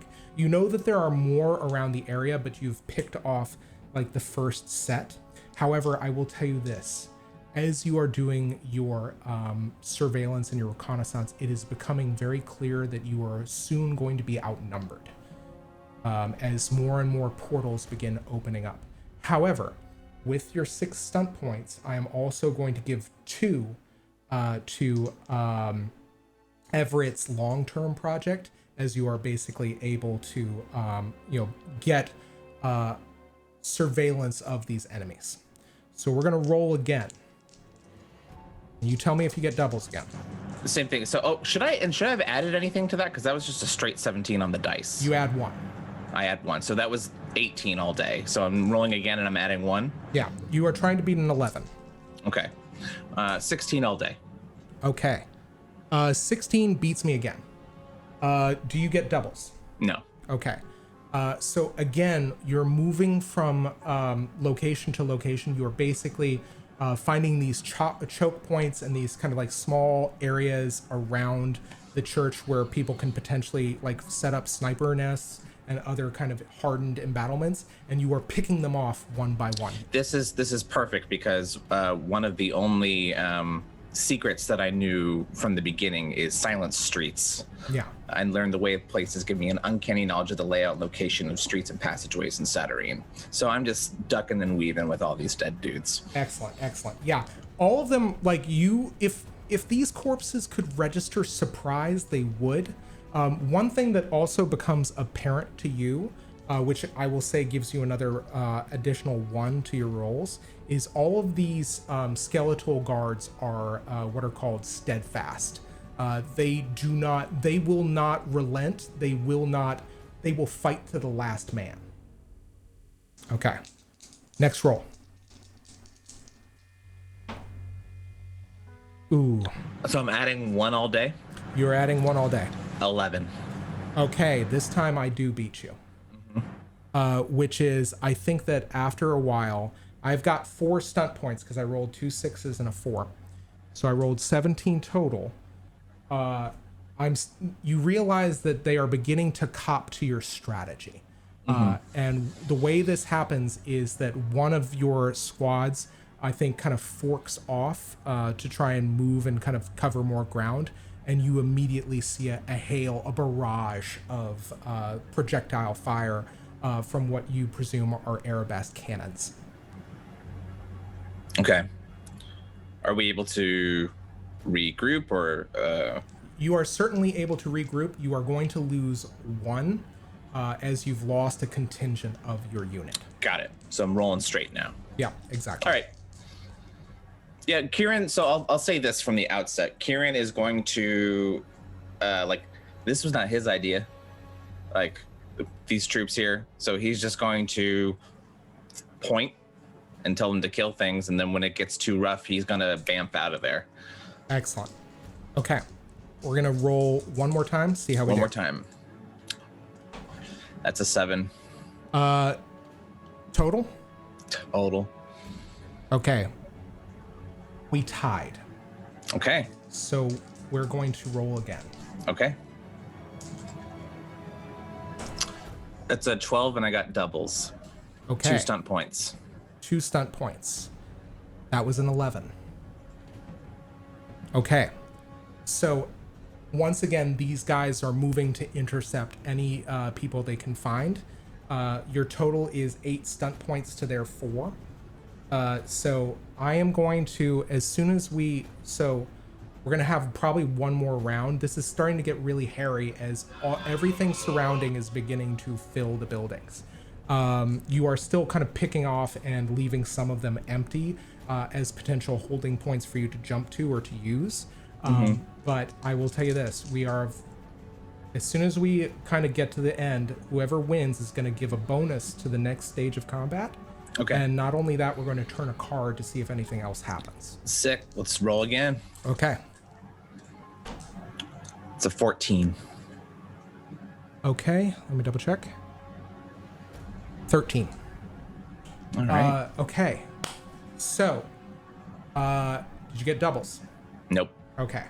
Again, you are kind of at the cusp of seeing something too, which is, it seems like as you pick off more, I think that there are more and more sporadic portals opening, and you realize it's probably a change of tactics. I'm gonna roll one more time. See if I'll say going into this role that Kieran is now basically said everybody do whatever, and he is spending this last moment before he leaves communicating this to Allegra. Okay. Let's roll. It's a 9 all day. I win. They are picking off another faction of your scouts. I will say this. There's no doubles to be had. It's still kind of like this kind of bitter knockdown, drag out between these skirmishers. They do pick off another piece of your troop. I think there's basically one last contingent of yours, and then we kind of see what happens from there. Okay. Are you going to peace out or are you going to stick? Okay. I'm gone. All right. So what is going to happen is I need you to make a roll for me, and I am going to roll, and I'm not going to tell you what happens. Am I adding or subtracting anything to it? Add 1. Okay. Oh, add 2. Pardon me. Okay. Even though I left? Even though you left, but also because they are steadfast. Got it. They are relaying they are taking orders from Allegra. All right. So 9 all day with 3 stunt points. Okay. So I also got a 9, but I didn't stunt. So you win the engagement. All right. All right, so that was 10 total. The commander, whoever rolls for the next engagement, is going to get +1. And I am going to turn a card. The other thing I am going to tell you is that you pick them off this final squad, and the dead report back as they make their way back to the engagement grounds, and they say, things are changing out there. Things don't look good. It's like they're reassessing things. This is what you hear, Allegra, in the report from the remaining scout contingent. Okay. Now we are going to move to the main engagement. So, I need to kind of tell you exactly what's going on in the church. In the nave of the church, this massive cathedral, the motif of which appears to be an eye enshrouded in what appears to be very large veils of smog and or smoke and fog, from which many wings protrude. It's almost kind of like a Gothic style cathedral. The 4 generals are present, but notably distinct from what you expected. You remember that you were expecting Ordo to take part in the ritual. Ordo cannot, because he can no longer practice magic under the auspices of the Knights of the Name. And so to take his place as the gallant within a 4 Hearts ritual, which will take over the next 2 hours, is the Spider Prince. So the Spider Prince is going to be casting the ritual with Neharen, with Shaya, and with Zaleska. So this is the main engagement, and this is important to know. We may hit a crisis point, and we will explain more things that happen as we go. Whoever is troops are in the main engagement, namely, I believe, Okris or Everett, or I think, Everett, you're staying for finishing moves. Okay. Yeah, I'm in the church directly. Okay. Okris, you are rolling 3 dice. 2 of one color. You are going to add 1, and I am going to begin kind of narrating the spans of time between 2 hours. What happens? Okay? Adding 1 what? You are adding 1 for Allegra's military leadership. 1 total, so it's 3d6 plus 1. Okay. The other thing I will tell you this is the target number that you need to hit here is 13. Okay. I mean, technically doable. All right. So the other thing I want to tell you is this. So all of this is happening. We're going to act out what these commands look like. So, Allegra, as you begin issuing commands, you realize that the perimeter has been cleared by Kieran. So, what does it look like on the inside of the church before Okris and I roll? So Allegra is standing atop the bell tower, I think, and so she's got 1 group of Vants in each spire that's like floating around her.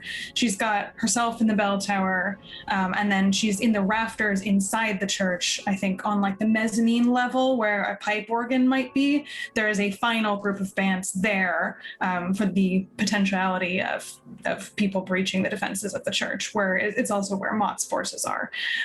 So I think as everything is being set up in the church, the Vances are, preparing their casting ingredients. They're setting up various wards. They're basically trying to put in play any defense that they can think of, any defense in recorded Vancian history, and just executing that, thinking that there will be waves and tides of enemy forces trying to breach those defenses. Excellent. So what I'm going to also do is I need to turn a card.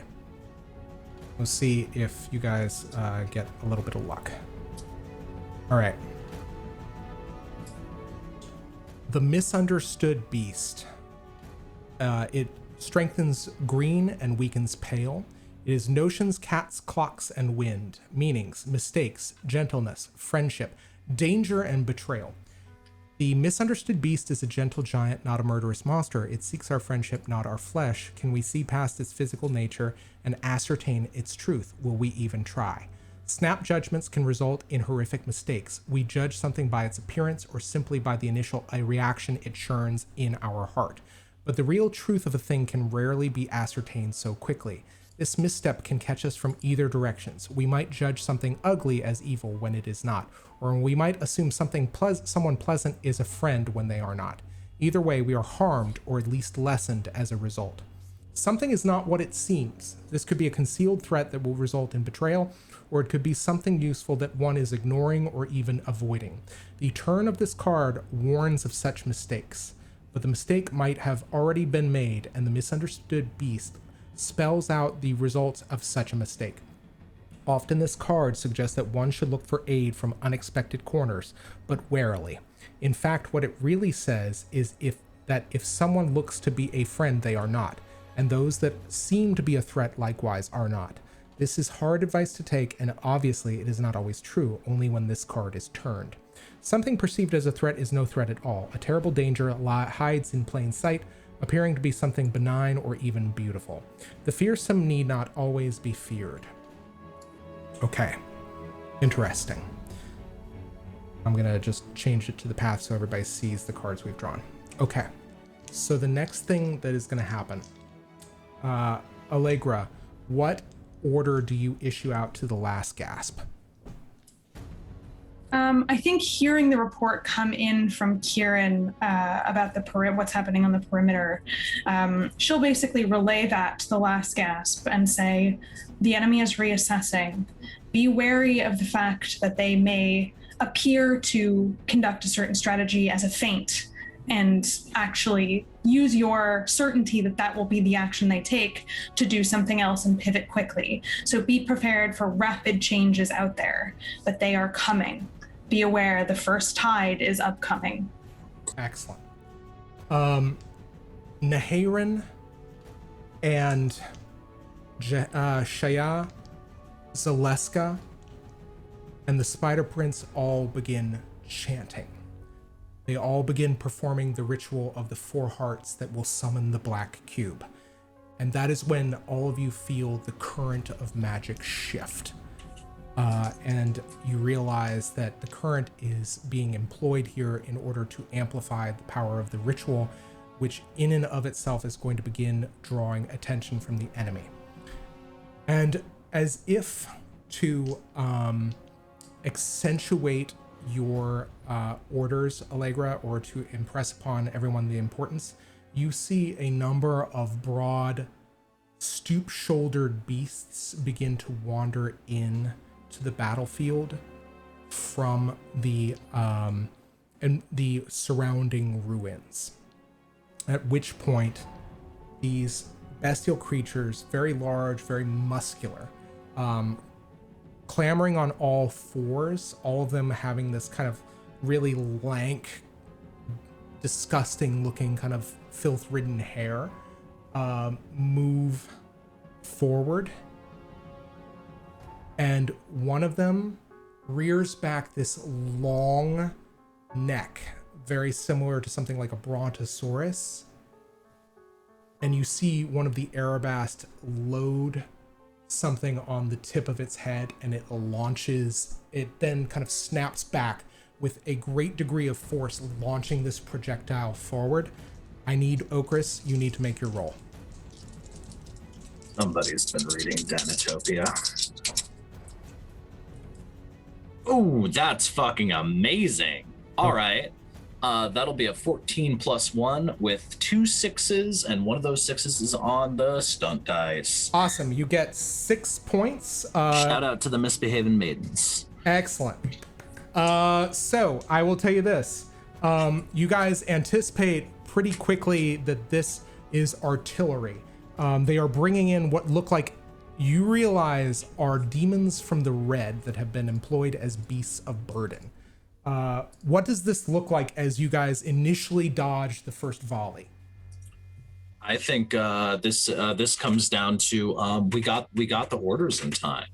The orders get disseminated through the ranks extremely fast, and you see the last gasp kind of slipping into these hidden foxholes and trench work that we've laid out very, very, very delicately and carefully. We know the ruins. The ruins is where we live. That's like where everybody else is hanging out in the campsites. The last gasp is usually busy fighting and dying somewhere. And this is our territory. Excellent. And we know how to move around it. So you just watch as a legion disappears, vanishing into the cracks and the crannies and the rubble. Excellent. As you do this, I think you guys take out a couple of these large beasts. I think with their neck extended, they would probably be about 20 feet high. You manage to stab kind of a couple of them, taking a couple of these squads by surprise as the last gasp surrounds one or two of them. You see the kind of Sweetums looking Muppet pull one down into the trench and start beating on it with its felt fists. Root's just like, all right, that's a good one, boss. We got this.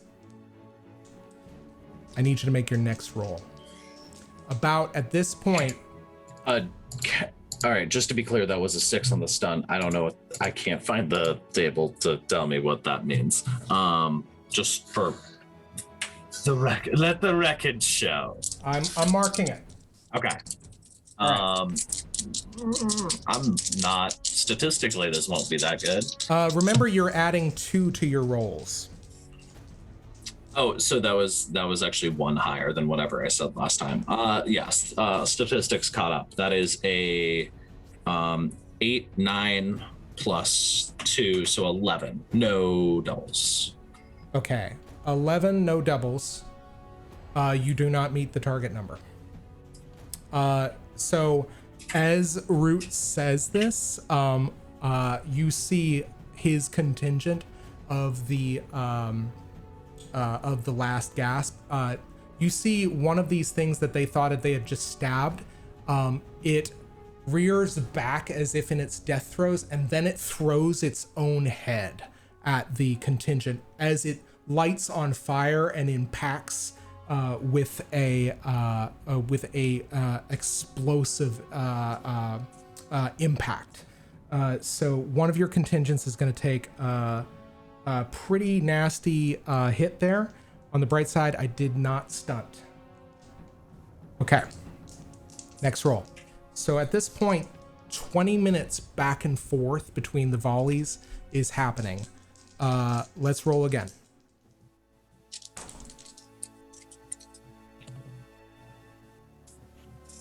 How'd you do? Poorly. What? That's a fuck, and a 4. So that's a total of 10. 10. Okay. So. But you got a stunt point. But I got a stunt point. I got 4 stunt points. So here's the fun thing.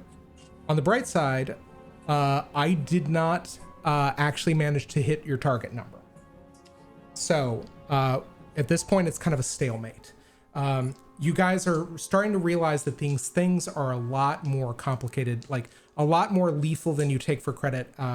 You gave them credit for, as their heads actually seem to do much more damage than any projectiles to which are kind of loaded onto them.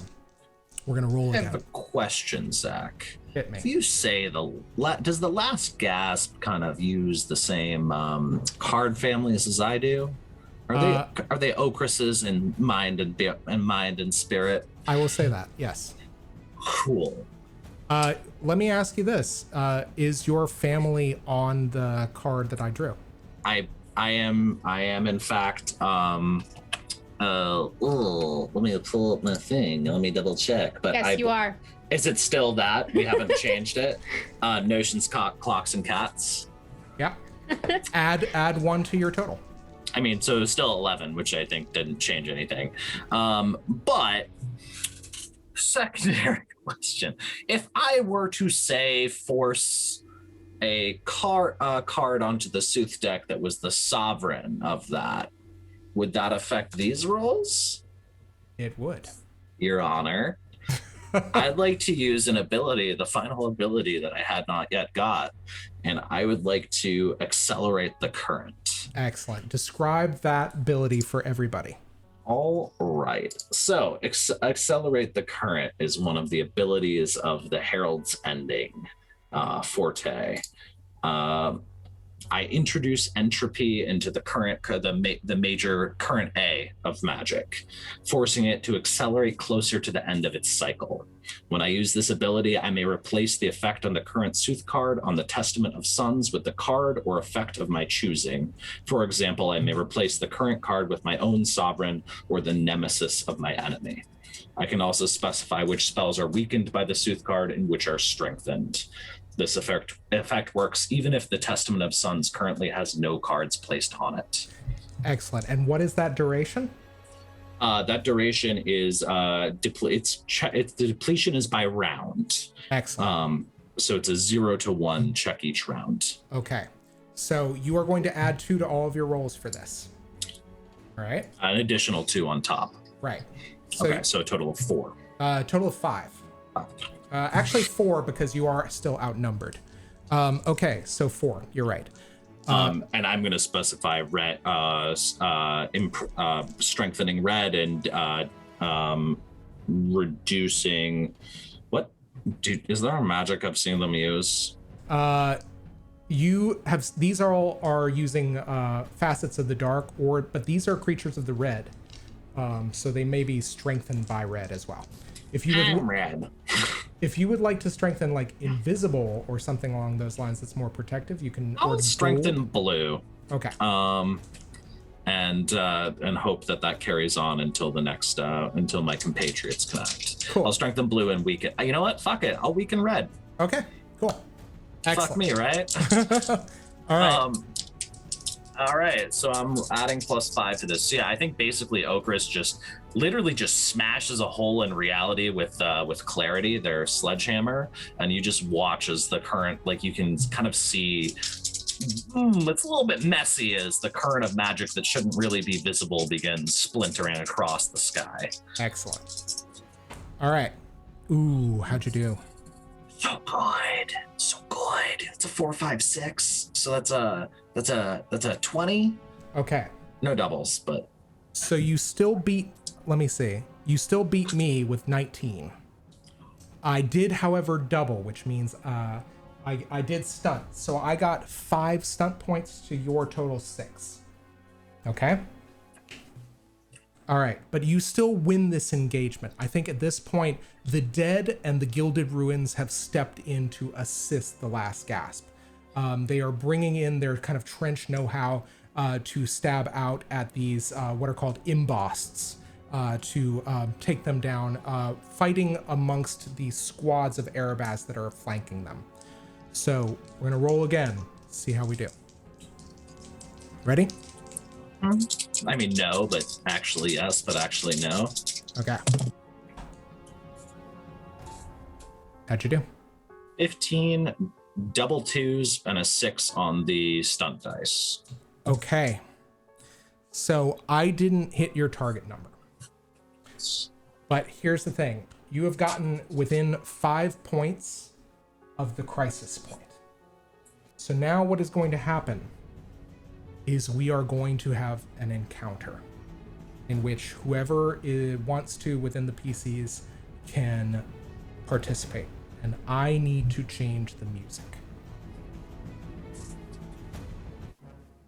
Your Honor, I hate that. All right. Let the record show. Let the record show. I disagree. The record will show. Okay. So what ends up happening is you guys between the dead and the last gasp and the Gilded Ruins manage to clear out the embossed, and that is when you see all of the Erebast forces surrounding the church basically begin to retreat. And then you hear a chant. And a thumping as the ground begins to tremor and to shake. You hear Raz du Raz! Raz du Raz! Raz du Raz! As charging forward is an 11-foot tall creature with a mane of fire and a leonine face. Clearly a demon of the red, its flesh is scarred and covered in bands of steel. It seems to shake and kind of toss its head and its mane as if plagued by noisome gnats, and it begins to move forward, and then it locks eyes with you, Okris, and begins howling out in anger and hatred. And begins charging forward. Yeah, Okris just hops up out of that trench and begins running. Okay. As you are moving forward to encounter this thing, what actions is everybody taking? Because all of you heard the sound of this thing coming. Are all of you participating in this, or are you going to hang back? Are we allowed? You are absolutely allowed. This is an encounter. Anybody can contribute. Yeah, I think Kieran, from wherever he was, is bamf right next to Okris. Okay. Anybody else getting close within? Where's my little range thing? I think the other two of you, you're staying Within close range. So Allegra's in the bell tower. So because the bell tower at the top it's open air, like she could presumably cast down. It's a question of range of the spell. Okay. Yeah, I can race up to a nearby window, and I can also fire off spells or certain things. I can also like fly in and out as needed. And I think seeing this creature might give ground some Moduin to like man the troops temporarily if things get hairy, and will pop up as needed. Okay. All right. Everybody knows this kind of starting out. Okris, because you are the one it sees and you see it, you are moving to meet it. I am letting you move first. What is your first action?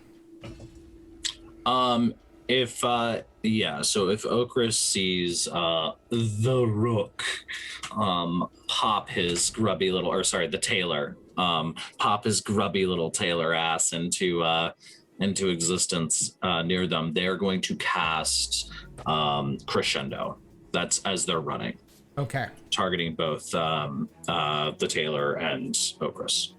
And anybody else that's around me that's friendly. It is going to be very important that you keep track of your bonuses. You have cast Crescendo. I have Red Sun's Path active. I have a -2 to all red things, so that cancels out for me. Anybody who's doing blue stuff, you have a +2 bonus. Is that correct? Mm-hmm. And I am currently, yes, I will keep track. This is the first round of Crescendo. On rounds 1 and 2, all actions gain +1. Okay. This thing is going to move forward to hit you. So it is bringing forward its flesh with band-covered arms, raking claws. It moves to attack you. I need you to give me a defense roll with 2 successes at a level 10 challenge. A defense roll with 2 successes at a level 10.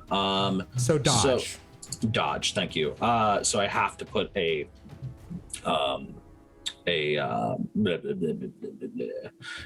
sortilege into this. Mm-hmm. All right, so I have a oh look, dodge is the one I don't have. Cute.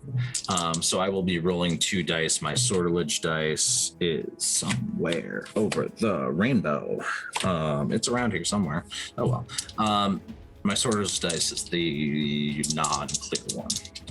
Okay. Oh, that's fucking sick. I mean, I don't think that's gonna do it though. Because it's 2 dice. So that is a 8 on one and a 3 on the other. With dodge, I don't think I can put anything else into that. So that's okay. Yeah. So it's 8 and a 3. All right, 8 and a 3. I will say that this is a mixed success. So it is going to reach out with its pounding fists to attack you. It is going to do, instead of 12 points of damage, it's going to do 9. Does my armor? Your absorb armor any of it? counts. Your armor will absorb anything. What have you got? I've got just the one, the ink black breastplate. Okay. You are going to take 8 points. You can spend a physicality to negate 1 wound. I will definitely do that. Okay. So you are going to take 5 points on the first attack. Which is 1 wound, 2 points of damage. Yeah. 1 wound and 2 points of damage. The chanting is growing louder as they see you engage with this creature. What is Kieran doing? Kieran reverses time, and when it starts back up, he shouts to Ogress exactly how this thing's going to hit him. Okay. And how to counteract it. All right.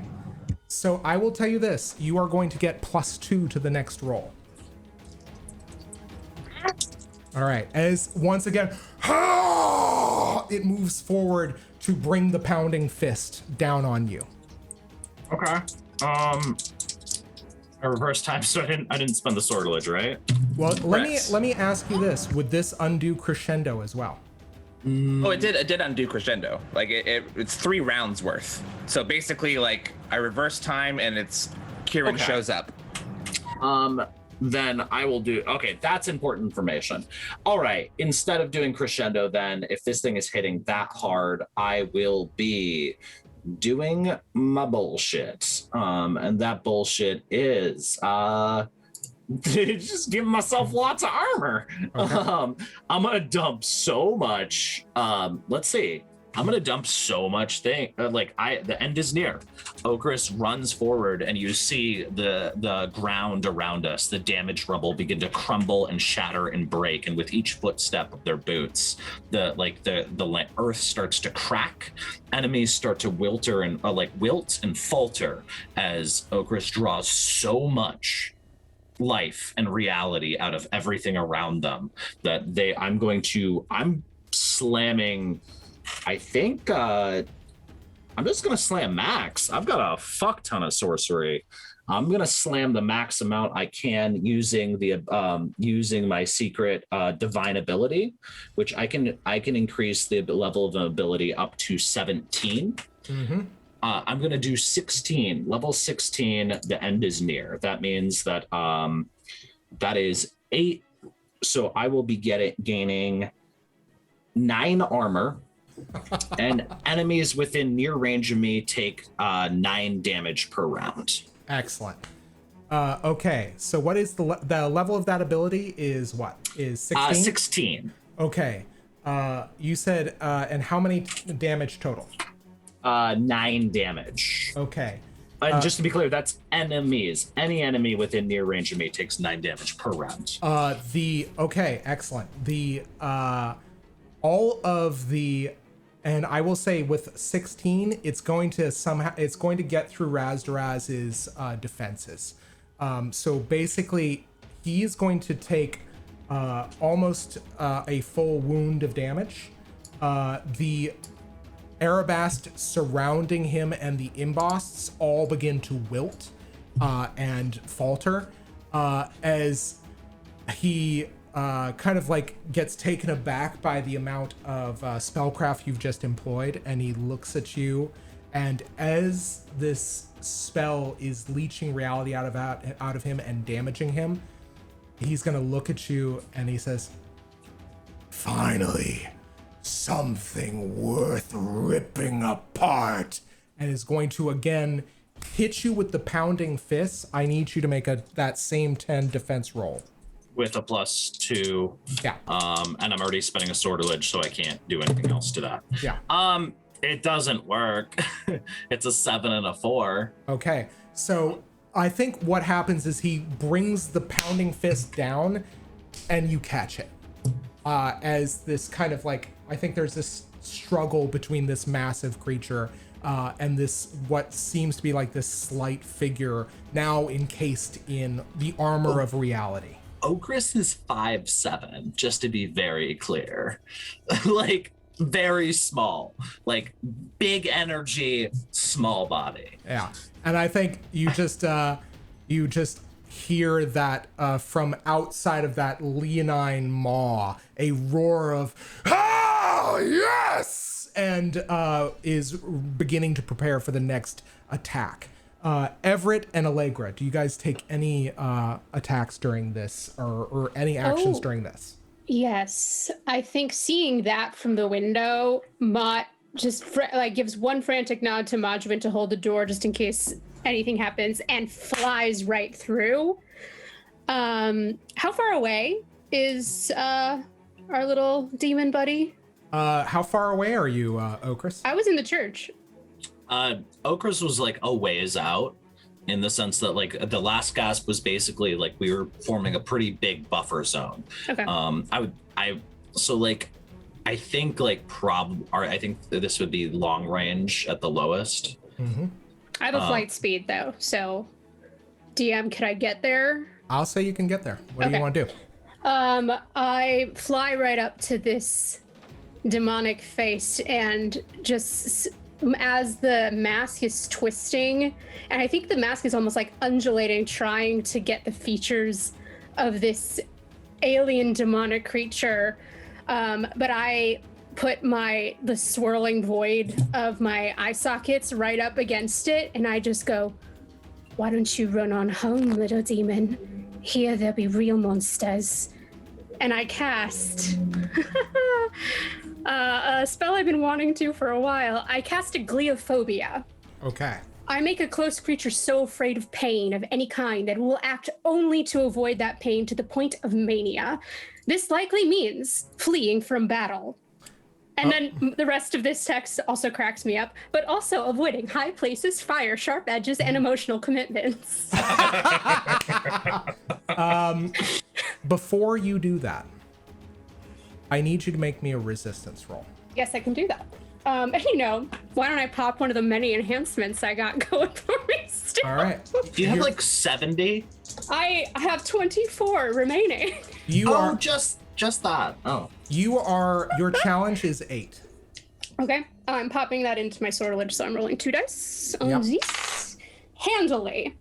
That's an 8 and an 8 on the sortilege dice, and a 7 all told on my regular dice. Okay. With my bonuses to that. You feel something almost like your tongue is about to catch in your throat, and you feel something tug at your mind.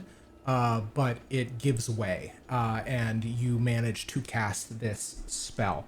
What is the level of your spell? It's 3. It's not a high level spell, but I wanted to pop the other enhancement to roll for 2 dice. I actually roll for 3 dice because I have a plus die for it. Okay, so here's the thing, is I would need you to hit a 14 total. Okay. Well, I got 3 dice. Okay, so I will say you do hit 14 twice. This thing is going to run away. My thing about this is, what is the depletion on the spell? Yes, that I do know. I check each hour, and the depletion is a roll of 0. All right. Okay, so you guys have bought yourself an hour as this thing runs in the opposite direction of encountering Okris. I have some fun things I'm gonna keep doing. So this thing's running away. Uh-huh. Yeah, the more pain you actually inflict on it, the more it will run. The spell is it will do anything to avoid it. I also feast off of its fear and terror from that, so I actually spent less sorcery on that. Uh-huh. I'm a fear Here's the eater. question. So I'm gonna roll for the next round just in case. Oh, dope. That's a 9. So my armor stays up.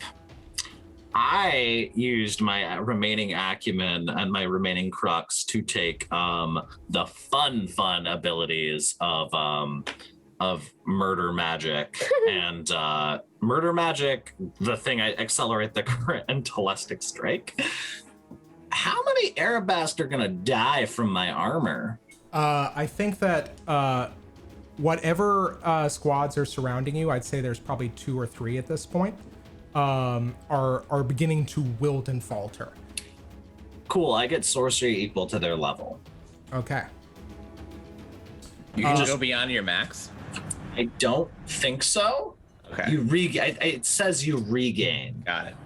That would be terrifying. I read that. Well, my whole thing is like I just want to be a cyclical force of just murder, like unstoppable force. That's what Okris is. And I was like, how did I not take the murder magic thing? When you kill somebody, you get magic sorcery equal to their level. I can just do this forever. Excellent. And Mott will fly back the next round, going back to the church. Okris gives you finger guns. Question. Because it turns out Allegra's intervention was not required here, can she use what she would have done to pop an ephemera instead? Absolutely. What would you like to do? Cool. She would like to use her armored shell, which is going to sound disgusting, but it will give her a good armor bonus. Tiny slug-like things rapidly crawl out of the shell and cover your body, providing 2 points of armor. Depletion is 1 to 0, or 0 to 1. Okay. So, Zach, we can still see this thing, right? Yeah, it's beginning to scarper. I'd just like to thaumaturgic strike it to death as it runs further and further away. Describe what that does. It does a lot of damage. It's slightly reduced because of the sun, but thaumaturgic strike costs me 2 sorcery. Mm-hmm. It has right now it has a base level of 5 and it does 10 damage. Okay. Because of the reduction from to the red. I can just keep doing that. Okay, so you're going to use your turn to make a 10-point attack? Yeah, I just wander into all the Arabast, watch them die from my aura of just end. Mm-hmm. Like, they're just like, oh, I guess we're done now. And then, yeah, I'm just going to thaumaturgic strike, and you just watch Okris kind of raise their hammer and just lightning cracks down from the sky like the world's shittiest Thor, and just hammers this thing, and it keeps running away, and then I'm just gonna do it until it dies. Okay. So it's gonna keep running away because that's an awesome spell. So wait, I know. I can't believe it's only level 3. Wait, what is the total of that ability? The total damage or the total level? Total level. I can pump it if I need to. You will need to pump it to 14. I can do that. Okay. Wait, no, I can't. It's a spell, not a thing. I guess I can. Ugh, you're gonna make me do math. Ugh. All right, never mind. I let it go in the interest of not boring our audience with math. Okay. So, in that case, I'm gonna hit it with Telestic Strike, with Thaumaturgic Strike at least once, just because fuck you. That's why. Okay. As you hit it, you realize that you have barely done any damage to this thing. It seems to have bloodied its nose. That said, Everett. Yeah, what's up? Please don't make me do math again. Hold on.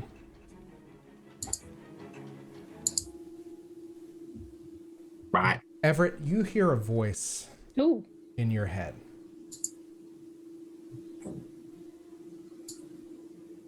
As you hear Marlowe say, okay, you want to play? You can play for my team now. Kill your compatriots. And I need you to make a resistance roll of level 13. So that's the thing, I'm not railroading you, but this is something I need to tell you what happens. Yes? As you look out in front of you, I think that you see Marlowe once again looking very kind of smugly at you. Now, as you recall, throughout this stream, throughout this interlude, I have been making you make resistance rolls. Yeah. For every roll that you succeeded on, you are going to add 2 to your roll. Oh. I have to remember how many I succeeded on. Okay. You are, however, going to need 3 successes. Okay. How many did I succeed on? I wasn't tracking the resistance rolls. You 4, got okay. You got 4. Sweet. One of them was a failure, which would have added 1. But you used lucky coin. So I need you to hit a 5 3 times. Well, I can use one of my enhancements for this. I will say this. I need to turn a card. Yep. Do you want me to wait until I hear the card before I roll? Yes. Okay. I'm terrified. And while we're waiting for that, was there something like we can choose to succeed on a thing, but it comes at great cost? You may succeed on a roll, but it will come at a great cost. You can choose to have 1 success. That's a thing we can do? That stunt is called Crack Amazing. the Sky. Oh, it's a part of the stunts. Got it. No, it's not. No, it's not. That's not that one? Okay. It's separate. This is just a fun little thing that Zach's doing to fuck with us. Yeah. So the card that I drew is the Looming Shade. It is mysteries, rats, mirrors, and stone. Its color is gray. It weakens indigo. Meanings: terror, doom, impending danger, and unseen threats. Ghosts and spirits lurk everywhere. Most never interact with mortals. Some shades, however, prey upon mortals, looking to feast upon their fear, their flesh, or their very souls. The looming shade is almost certainly such a danger. It is terrifying, but it is not just idle fear. The threat is real. The best possible outcome you can hope for is that it's not a horror that appears now, but is yet to come, so perhaps you can prepare for it. But readying for the unseen is always difficult. Even forewarned, how do you expect the unexpected? Danger raises its head when this card is turned. This is a threat that comes from an unseen, unexpected quarter. It is the doom that lurks where no one least expects it. Obviously, this card is always a bad omen. It really has no positive meanings. Game narrative: an unexpected threat arises. An evil spirit, probably a dead spirit, attacks a living mortal. An NPC is terrified of something, probably justifiably. Do not ignore the threat that lurks in the dark just because you can't see it. So, I was looking for something, I didn't get it. So I need you to roll 3 5 successes. I have a question. In order to invoke the automatic success, I'm not allowed to roll? You are allowed to roll. You will get 1 success. You may make multiple sacrifices. Oh my god. So wait, you need to get 5. You need to hit 5 3 times. Yes. Unless you have advanced sortilege, you can only roll 2 dice at a time. But I have an enhancement. Yes, but that means you can only roll 1 additional dice. Shit. So it'd be, I have to take an automatic success in that case, just to ensure that I have the 1. Okay. Roll your 2 dice.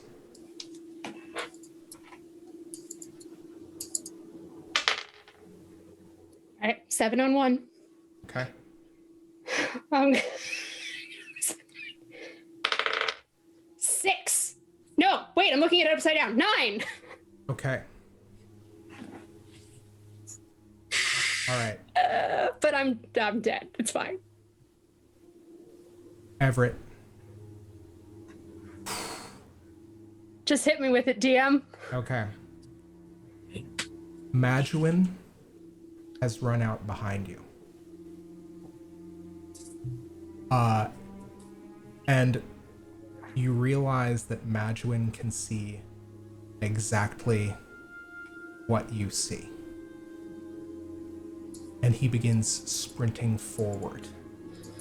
Your fist rears back to attack Okra's as they make their way back from the battlefield.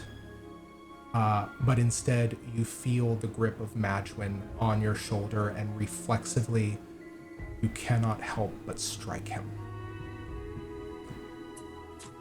Madwyn, I think at this point, you black out momentarily. And your vision swims with nightmares, with those figments of the accidental space, as Marlowe looks on.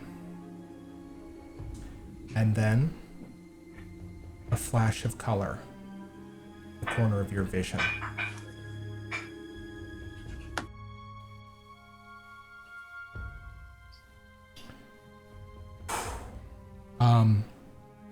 Gavriel, you see Everett looking directly at you through the illusion.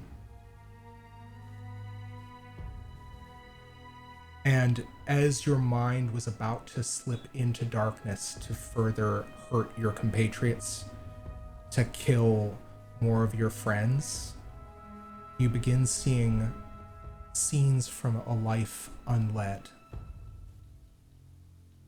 You teaching Gavriel how best to fight, how to defend herself, helping her sing the words of the songs of her people. You realize that these visions are not nightmares. They are dreams.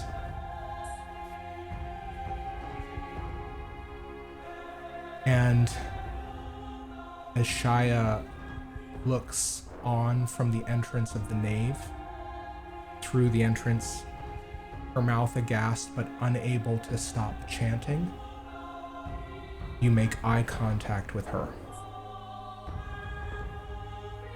And that is where we're going to end tonight's session.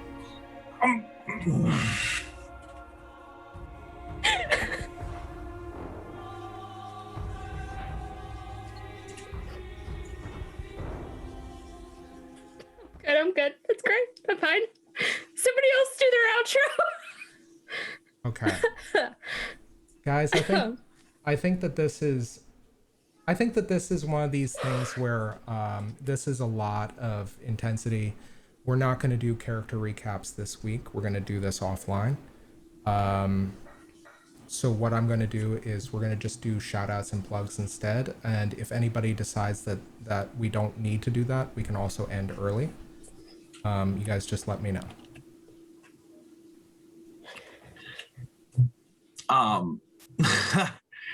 Woo! All right. I have thoughts. But if you thanks for watching, everybody, and thanks for being here with us to experience this. If you would like to see the literal emotional antithesis of this, what just happened, here on Manapot Studios on Tuesday, you can catch me and both Zach and Marcy as we play the Mass Effect game, the final episode of the Mass Effect game. And it's a lot wackier and a lot more ridiculous. Everybody might still die, but it's gonna be way less traumatic. And I will be running that. That is the 4th episode of our Mass Effect Desolation Squadron arc. You should definitely check that out, and you should check out the other shows on this network. And come back in 2 weeks to find out how we all deal with our emotional trauma. But does anybody else have anything else? I'm just going to keep talking. Well, I'm going to jump in because Manapot actually has 2 brand new shows starting. Tomorrow is the first one. I'm reading this off the thing because it's a Starfinder Adventure Path Fly Free or Die. Every Monday starting on the 24th at 7 p.m., 2 p.m. Eastern Standard. So 2 p.m. Eastern for a show called All That Glitters Explodes. That's crazy. And then we have at 7 a.m. Eastern, we have a 1920s Houston Vampire the Masquerade show. On Tuesdays. On Tuesdays, a chronicle about prohibition, segregation, and deception. That's crazy too. So 2 new shows. 7 a.m. We're making it work here. I'm so happy Manapot is growing. That's exciting. So that's my plug. Awesome. In addition to that, you should definitely check out Encounter Party. Great friends of the show. They're amazing people that do awesome nerdy ass streaming that's usually less dramatic than this. And they are super dope. I think they might actually be live right now, doing their interlude, like kind of live stream Twitch campaign in between the last season of their first arc and the beginning of their next arc. But y'all gotta start talking, otherwise I'll keep talking and everybody knows how bad things go when I open my mouth. I have something to say. In lieu of a plug, I just want to say, I think I speak for many of us when I say that some of the best moments in RPGs are when you can completely shock, devastate, destroy, and surprise your players. And Zach, I think you just achieved that with flying colors, so thank you. Oh, also while designing a completely custom game system on the fly. So 3 cheers. Guys, thanks so much. I first off, shout out to the Cypher Unlimited crew. Yay! Also Angel Citadel, thanks you much for joining us, guys. To Fesnerax, to Sublime Mime, to Pibaj, and Makashi1, JDB, JDLB, and a bunch of other folks, Sunamano and Extrashi 68 and Yachtsmans. Thanks so much for joining us, guys. I knew that the stakes were going to be high for this, and I wanted to make it feel real, and I apologize if we caught a bunch of you guys off guard or triggered anybody. You do not need to apologize for this. Okay. Guys, it is... honestly, it is sincerely my pleasure to continue playing this game I do it with probably, I think, the best players of any game that I've ever had. And my goal is to give stakes and to make our victories feel that much more meaningful. But sometimes we lose. And guys, thanks so much for tuning in. And no matter what, remember that we care about you, that we want you to be healthy. We want you and your loved ones to be healthy too. And most importantly, we want the invisible sun to shine on you guys all. So, good night. Stick around for the raid.